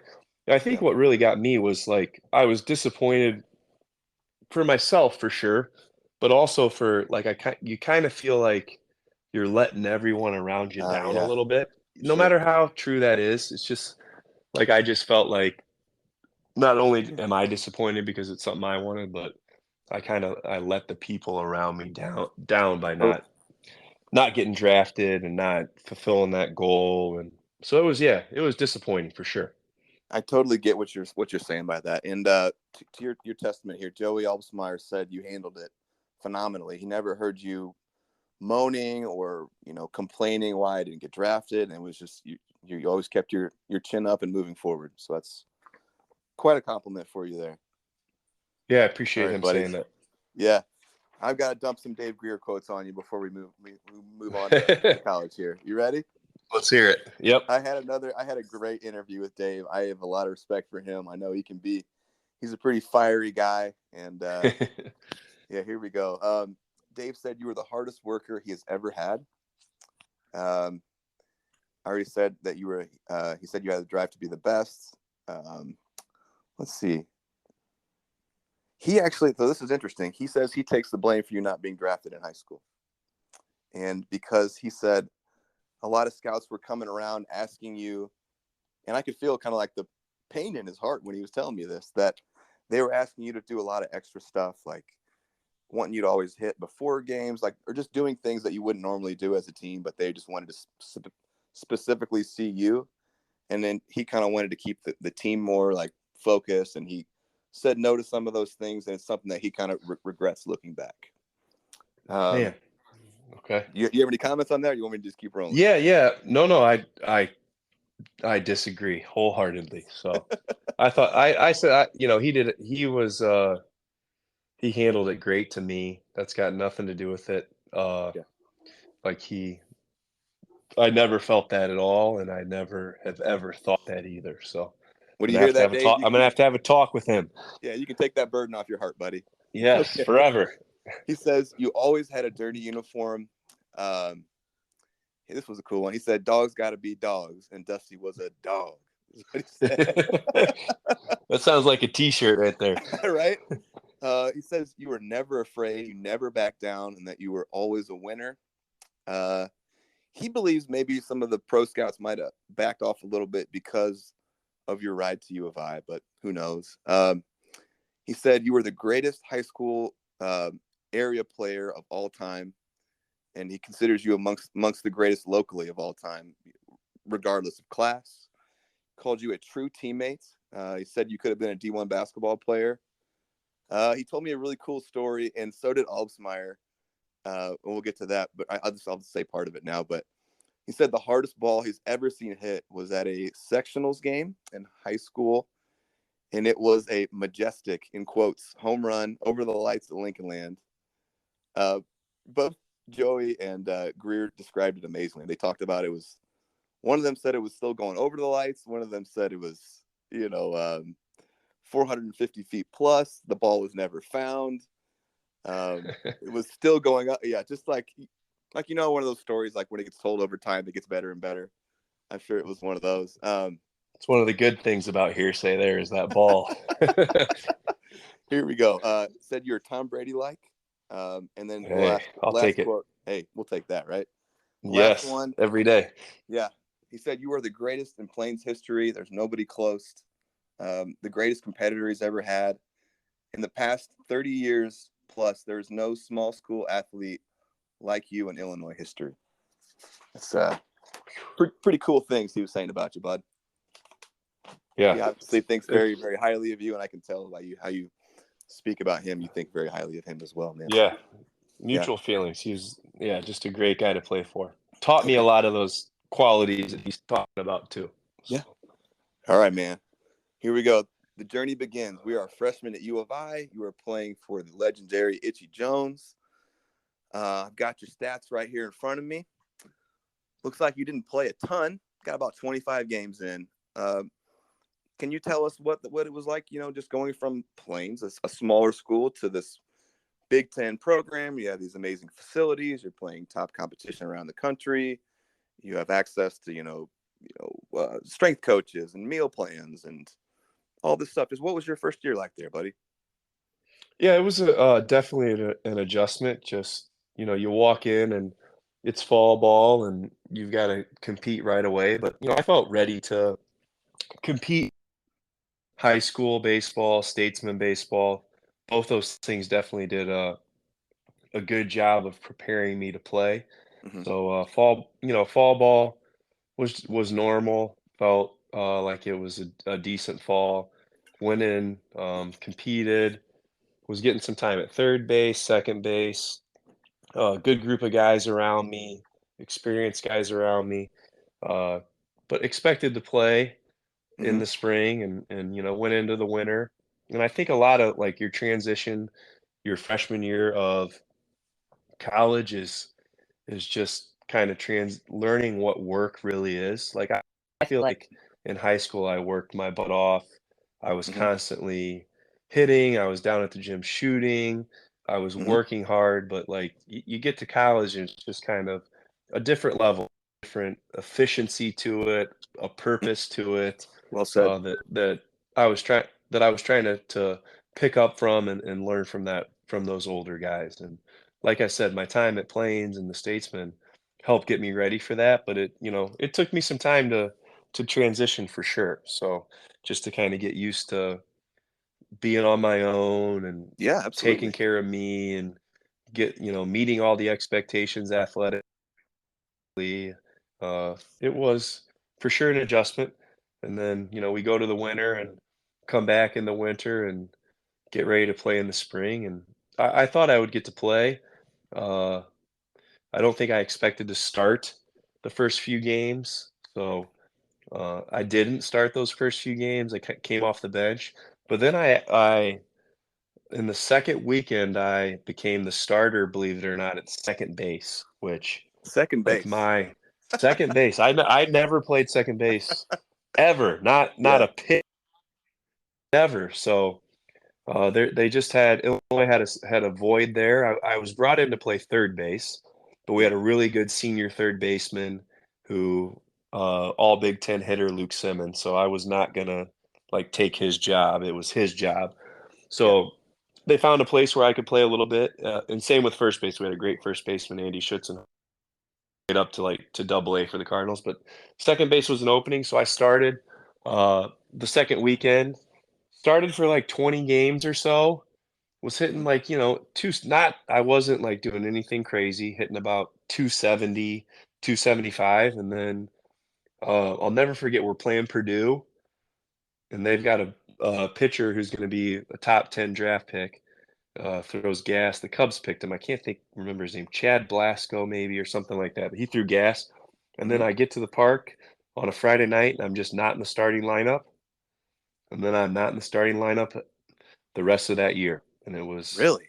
just never my way back in there. So, and like I said, I wasn't like it's not like I'm hitting 400 and I'm like I wasn't doing Sure. anything incredible, but I Right. also felt like, man, I really think that I could continue to improve and continue to figure it out. And Yeah. um, I think what happened was maybe they just chose like the other guy I was competing with was definitely a better defender than me at second base. It was a more natural position. So, but yeah, just so disappointing. I expected to go there and play and help our Sure. team win, and Yeah. I I mean, str I struggled. Our team struggled, and it was just a rough go. So that's got to be your first taste of ever sitting on the bench, right?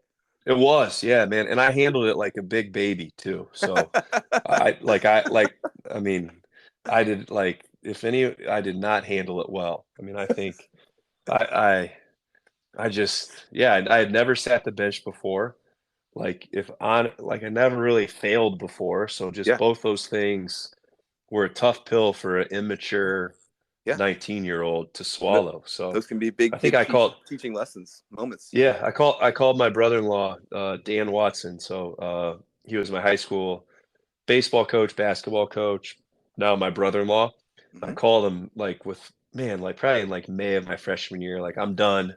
I'm playing basketball. Really? And he politely told me to shut the up and stop being a baby. And he So really that's where woke you me were at. up. I was, man. I just, like I said, I think I was immature. So Yeah. and like I have a quote I joke around sometimes. It sucks to suck. It does suck to suck. Like I wasn't playing well. My Yeah. team was struggling. And I just didn't handle it how I should have. Yeah. What is that? 40-year-old me looks back at 19-year-old me, and there's some things that I would change. So Hindsight's 2020, isn't it? it always is. It always is. So my question to you is, I mean, I just imagine you're a guy that has pretty confident in his skills up to this point. What does it feel like to not be, I don't know, like you were always the best player on every field you stepped on, essentially for the most part, and just to, I mean, where's your confidence at after this first year? You Sure. know? Yeah. Yeah. I mean, I really think until I went to Illinois for whatever reason, I never had any doubt as a Yeah, player. Like I 100%. just never had any. Like no matter who was on the mound, I was better. Whether that was Yeah, true or not, like to yeah. me, and Blake, like if you believe something, Oh yeah, then powerful. that's what it is when Yeah, you're playing. So I 100%. think that just so my confidence, yeah, struggled. So it was a battle, and I grinded for man the rest of the time I played trying to get it back where I was as confident as I once was, and it was something I never really feel like I got back fully, Interesting. which is Yeah, on me for sure. But yeah. I mean, it's yeah, baseball is such a tough game mentally on you, it man. is, yeah. It'll bring you to your knees. Oh man, I've I've had my confidence and my heart crushed by baseball more times than I could count, buddy. Me too. So yeah, Yeah. that's where I was for sure. All right. So freshman year doesn't go exactly how you planned. Don't play a ton. Got some experience. You kind of have an idea of what Big Ten competition is like. This summer, is this when we're playing for the Springfield Rifles in the CICL? Yes. That Yeah. first So year. So for you guys, yeah, I looked this up, man. I did so much research for this, Dusty. you I'm did. ready. Yeah. I'm ready to declare myself the ultimate historian of Dusty Bensko's career, outside of your family, who might know it a I little closer. appreciate it. But man, I've deep dived this, buddy. So you had a great summer for the Rifles this year. You end up being the #1 ranked prospect in the CICL. So the CICL is no longer a thing. It used to be the Central Illinois Collegiate League, and it was one of the stronger leagues back in the day. I'd say top 5-ish, maybe. I know it's spread out. There's quite a few college leagues now, but it was a big deal to play for the Springfield Rifles. A lot of prospects, a lot of guys played pro ball. How was that summer for you, buddy? Yeah. I mean, it was great. I got to play with PJ again. I Oh got to yeah. play with Matt Clark again. Mm-hmm. So just some of my, my guys I grew up with. So it was kind of like getting back to my roots of baseball, That's cool. because you go somewhere, you struggle, your team struggles. Like that's not fun. Mm-hmm. It's not fun to struggle. It's not fun for your team to struggle. So it was a good experience to play for the Rifles. Had some great guys on my team. Billy Clayton, Oh, who Billy played in Clayton. pro ball. Yeah, legend. He taught me. He gave me some great tips about just playing the game, the mental side. Really And cool. then PJ and the really good summer. So like after that summer, it's like, man, I'm back. Yeah, you're I'm feeling good again. back. Yeah, I was feeling I'm good back, again. baby. Felt like, yeah, I am back. So, Yeah. because Illinois that year, when I went to the bench, I had a volunteer assistant coach who would throw me BP all day, every day. So he really worked with me, um, and just got me ready to play in the summer. And that's kind of where I shifted my focus to. I was upset I wasn't playing, but I was like, all right, let's get better. And it paid off for that summer, and had a good summer and played with some good dudes. Yeah. What position are you playing for the Rifles? Third base, first base. So Okay. PJ's on that team, man. I'm not touching shortstop. Come on. Man, PJ was No, Spider-Man at shortstop. Yeah, he was. Yeah, he so I was really playing was. some third base, some first base, and no pitching still. No pitching. Okay. Are you fine that pitching is done for you at this point? I know, looking at your stats, you did pitch a little bit at U of I, but that's a few years down the line. So are you I essentially didn't done mind throwing it. at this Yeah. point? Yeah, I am. Like to me, pitching is over. So it's not Okay. something that I'll do. And it wasn't really something that I like once I got there and didn't pitch, it wasn't something that really bothered me at all. Yeah, you thought your ticket to pro ball was with your stick for sure, right? Yeah. Yep, that's what I Yeah, thought. 100%. Cool. All right, so confidence is back. You had a great summer with the Rifles. Um, let's see. We're going into our sophomore year. We have a strong sophomore year. I'm looking at the stats right here in front of me. We started 46 games. We hit 5 bombs. We hit 326, 9 doubles here. I would say a strong sophomore season. Just take me through it. Was the sophomore year different for you? I mean, are we stronger? Are we hitting the weight room? How are things going for you here, bud? Yeah, yeah. I feel like I had it was a decent year, so I Yeah. felt like I improved, got stronger, had a better approach at the plate, was more confident as a player. Hmm. Our team struggled again, so we were, I think, bottom half of the Big Ten, so didn't qualify for the Big Ten tournament. So but overall for myself, I felt like I played well. The year I kind of struggled a little bit, and came out of the lineup a few times, but once again, that's on me to be better. But overall, yeah, much better year. Got to play more, Sure. and than I did my freshman year for sure. Okay. You just mentioned, interesting, that you had a better approach at the plate. Can you give specifics on that? Was there a change in how you were looking at things, or thinking as a hitter, or what were you trying to do?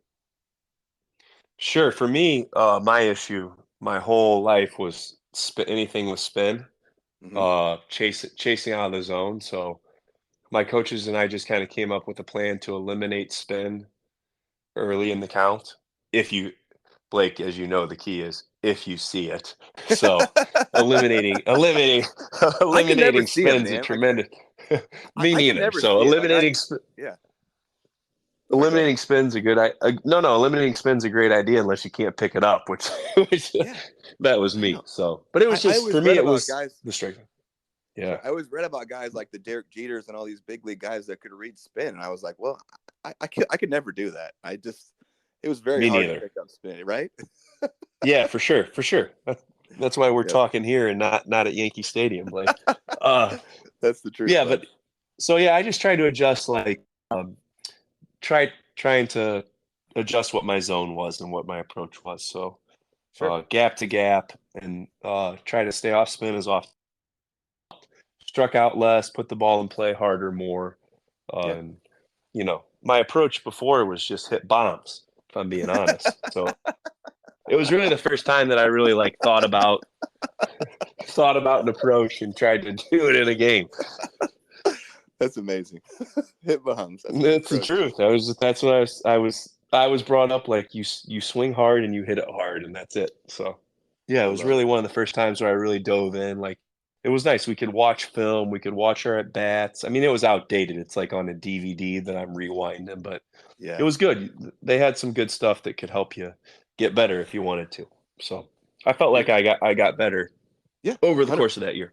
Yeah. Obviously, it looks like you had a good year. You obviously proved that you belong in the Big Ten, and as a sophomore, this is the type of season you can build on, and hopefully, junior year, senior year, we're putting up even bigger stats. We're putting ourselves into draft categories here. So after this year, you end up and go and play in the Alaska League. Is this right? Yeah. In the Yep. summer for the Peninsula Oilers.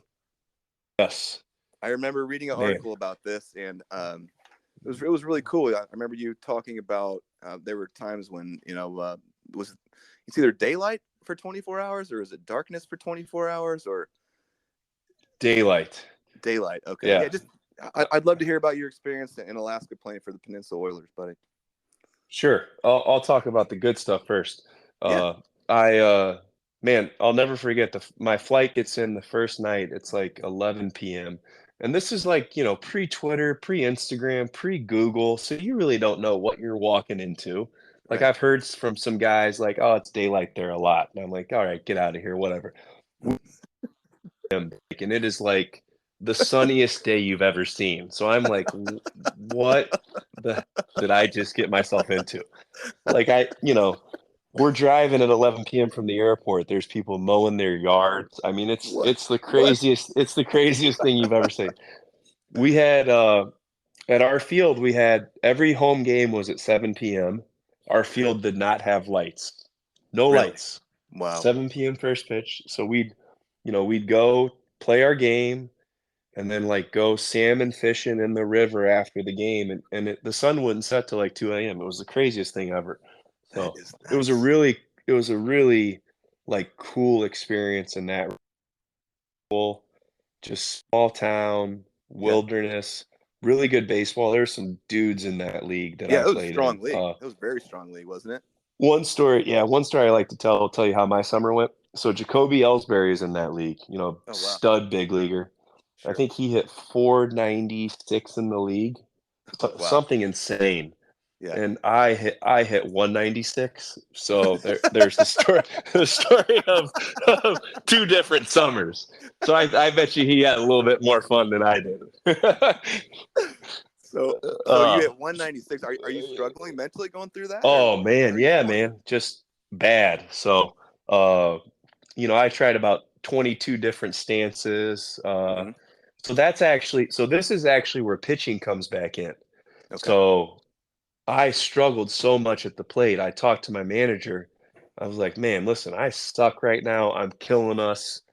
Let me go see if I can throw a bullpen and like be an arm, be something Hmm. instead of just a waste of space." So like I went in the bullpen and I just went down I threw a bullpen. I like touched 92 and all of a sudden had a slider. And I've never had a slider before. Hey And now. like all of a sudden I could pitch.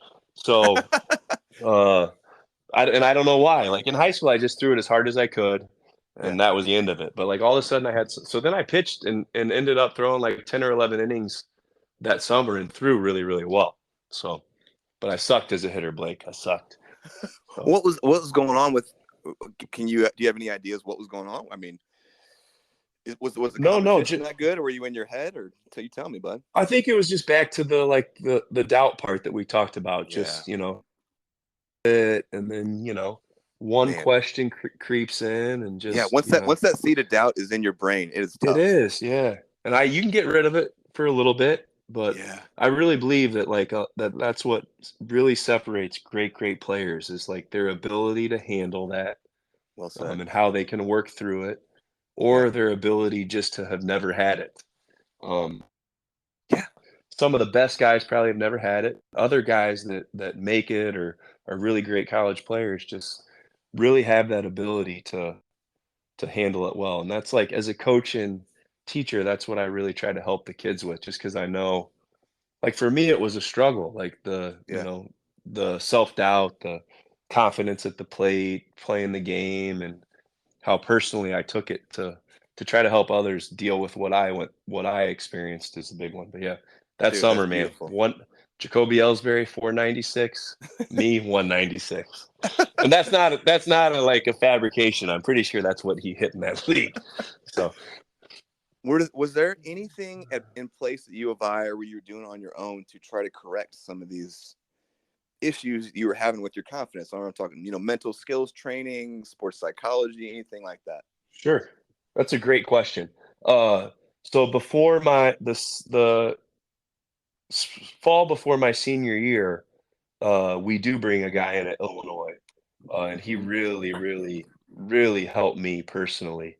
And like my senior year, not to skip a year, my senior year I had my best year, and I think it was really absolutely you did a part of working with that guy. So because back then, man, it was still like very, you just didn't do that, you didn't talk about it, exactly.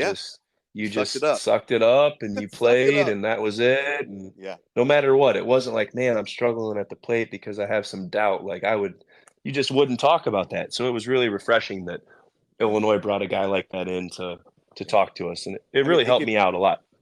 It could be looked at as a weakness back then, For sure. Yeah. And you don't want to let your coach know that you were struggling like that.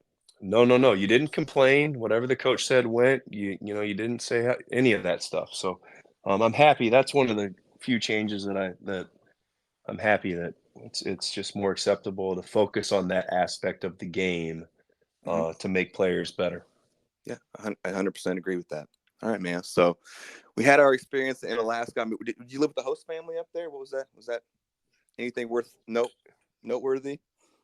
I did. I mean, they were a good family. I put like 7 blankets on my windows so I couldn't see sunlight when I went to sleep at 2 in the morning.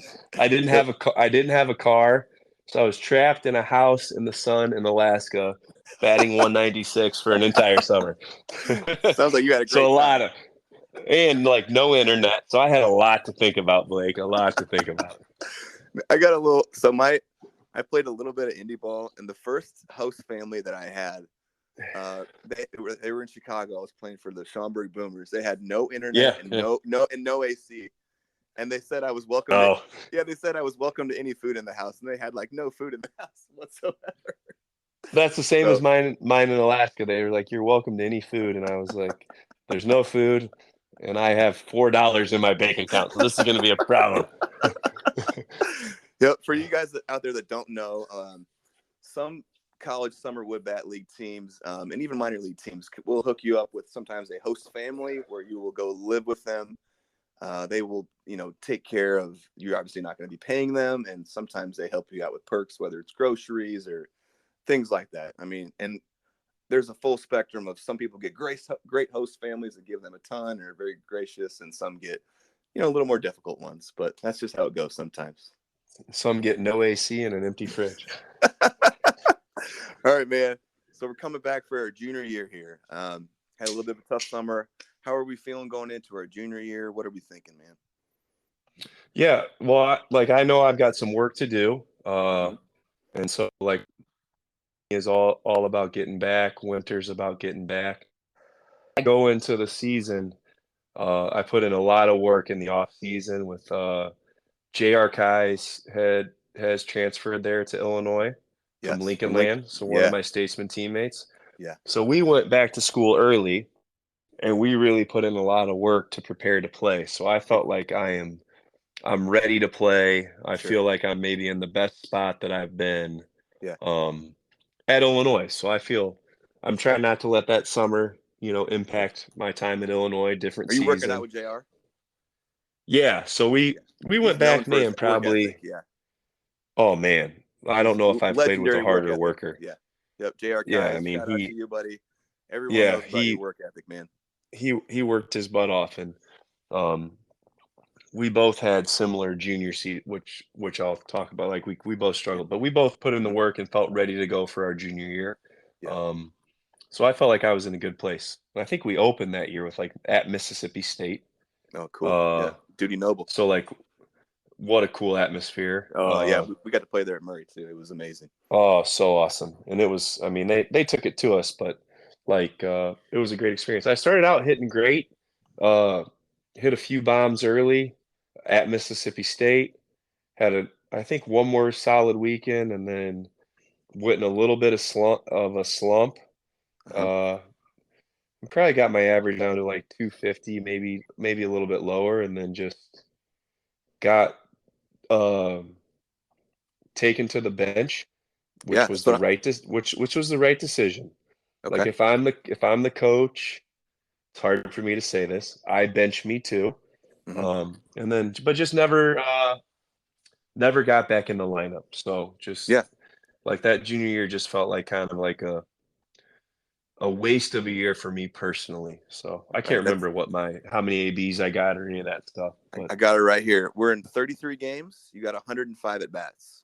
yeah, so maybe more than I reflect on. But a lot of those were early, and then about halfway through, just struggling a little bit, and came out and never got back in Yeah. there. I came back in at the end of the year and kinda had a surge the last, like, 2 weekends, so For those of you who don't know, about a full season of at bats in a college Division 1 is about 200 at bats. So you got about half of that.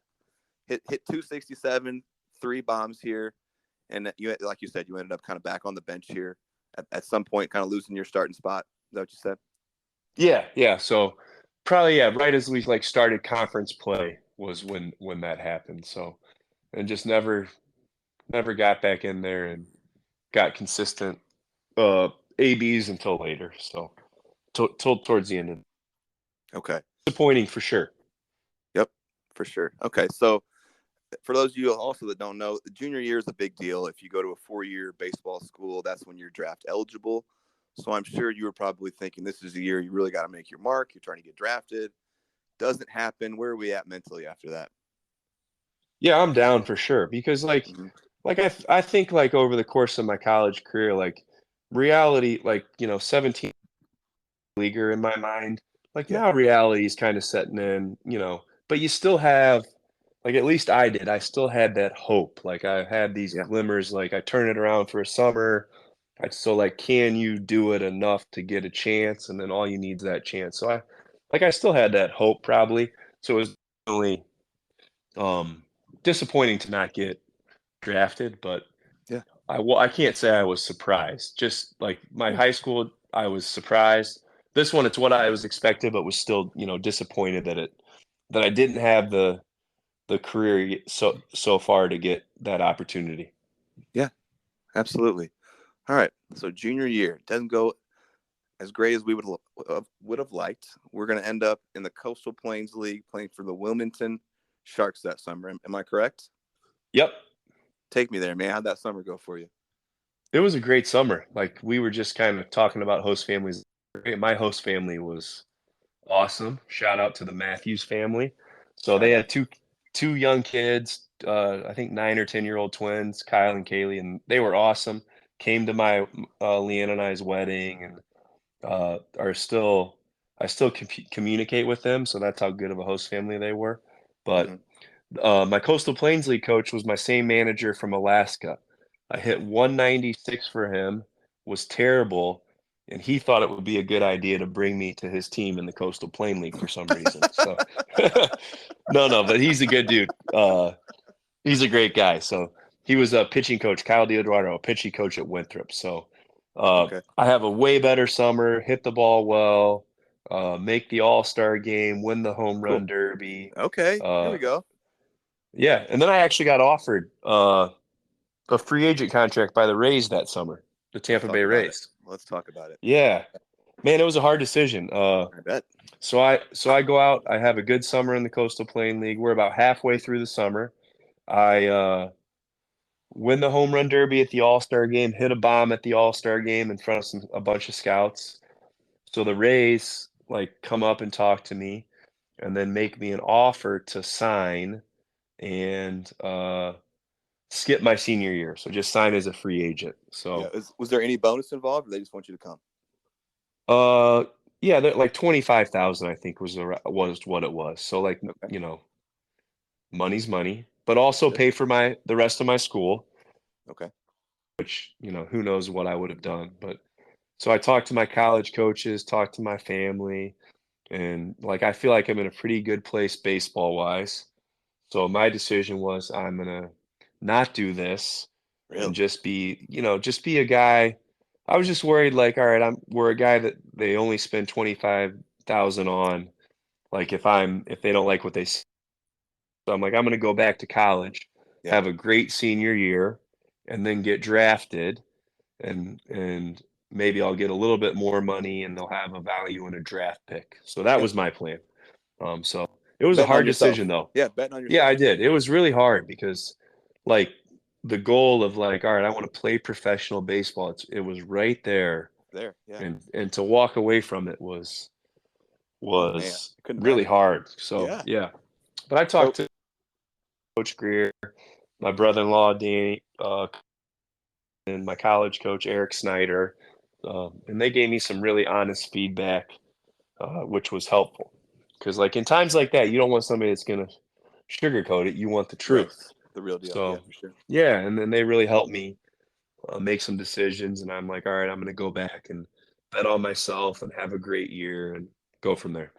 Bet on yourself. So I love that. For those of you out there that weren't following, but there's something you said in there about basically they offered you 25,000 signing bonus, and you felt like that wasn't so. Basically, hired guys that get drafted in high rounds can get 100,000, 200,000, $1 million, multiple $1 million, and teams are invested in them, and they will give them a longer leash in the minor leagues to work through some things, as opposed to someone they gave 20,000 to or gave no money to, and then you get a hook real quick if you're not playing well. Would you agree with that? Yeah, that is like, Yeah, can you make it and you sign for $5,000? Of course, but it sure. just like the It's more harder. money someone's got invested in you, Yeah, it just absolutely. feels like the more opportunities you're gonna get. Yeah, you nailed that. Yeah, cool. All right, man. So we are back for our so we turned down that offer from the Rays there. That hurts my heart as a baseball guy that scraped to get into. I did everything I could to scrape to get into indie ball, and you're turning down this free agent offer. That's tough. You're betting on yourself. That's a ballsy move. I do respect that. We're going back for a senior year, and you have a terrific year, man. So, what you kind of talked about some mental skills training you did. What changed your senior year here? I'm gonna go ahead and read your stats before we start. So, quite the jump. 57 games, 200 at bats, 51 runs, 11 doubles, 16 home runs. Led the Big Ten. Led the Big Ten in RBI, 67. Led the Big Ten in base on balls, 36. Hit what am I seeing? 317 here. So solid senior year here, man. Take me through it. Yeah, it was a lot of fun. Our team won the Big Ten conference, so we like our my first 3 years there, we were not very good. Mm-hmm. So we won the Big Ten conference, which was great. But and then for me personally, I was like I finally played how I expected to play. Yeah, there we go. And, I think it was like the mental skills helped. And I think just me growing up and, just kind of maturing a little bit as far as what I could control and what I can't control, and Uh-huh. just focusing on my game as a player, and kind of let loose and saying, all right, this is it. Go out there and play. Be you. I think sometimes as an athlete, you can get in the habit of trying to please 22 different people, and I Mhm. kind of and focus on what's my team need, what can I do for this at bat, this pitch, and that's really what helped me that year. But I No, I finally love that. just kind of put it all together for Yeah, that season. And like when your team's going, you know how it is. Like it's funny how baseball works. When your team going and our team was going, you just kind of fall in line and have that yeah. confidence of your team. And There's I a mean, we were momentum. loaded. Yeah. I think we had 7 guys drafted maybe from that Oh, team, wow. and Yeah, then I was a free agent. I thought JR could have had a chance with the year he had for sure. to sign free agent. I think he deserved it and Yeah, just JR didn't get it. could have played pro That's ball how for sure. he could have. I mean, he was skilled enough, and that's just how it 100%. works sometimes. It is, man. It's a But tough game. unfortunately, it is. So yeah, but it went as great as it could, and I was happy with how I played, happy with our team's success, and felt like pre-draft, like all right, I made the right decision. Let's see what happens. Yeah. Oh, So I man. felt good about it. Right. Okay. So, all right, Dusty, I'm going to go ahead. We're getting real close to the end of our 2 hour here. So I'm going to Okay. pause it here. So guys, Okay. this is going to be part 1, and I'm going to hang up and call Dusty right back here. Okay. All right, bud. Are we good? Yep. Yep. All right, man. Call you back in 2 seconds. Sounds good.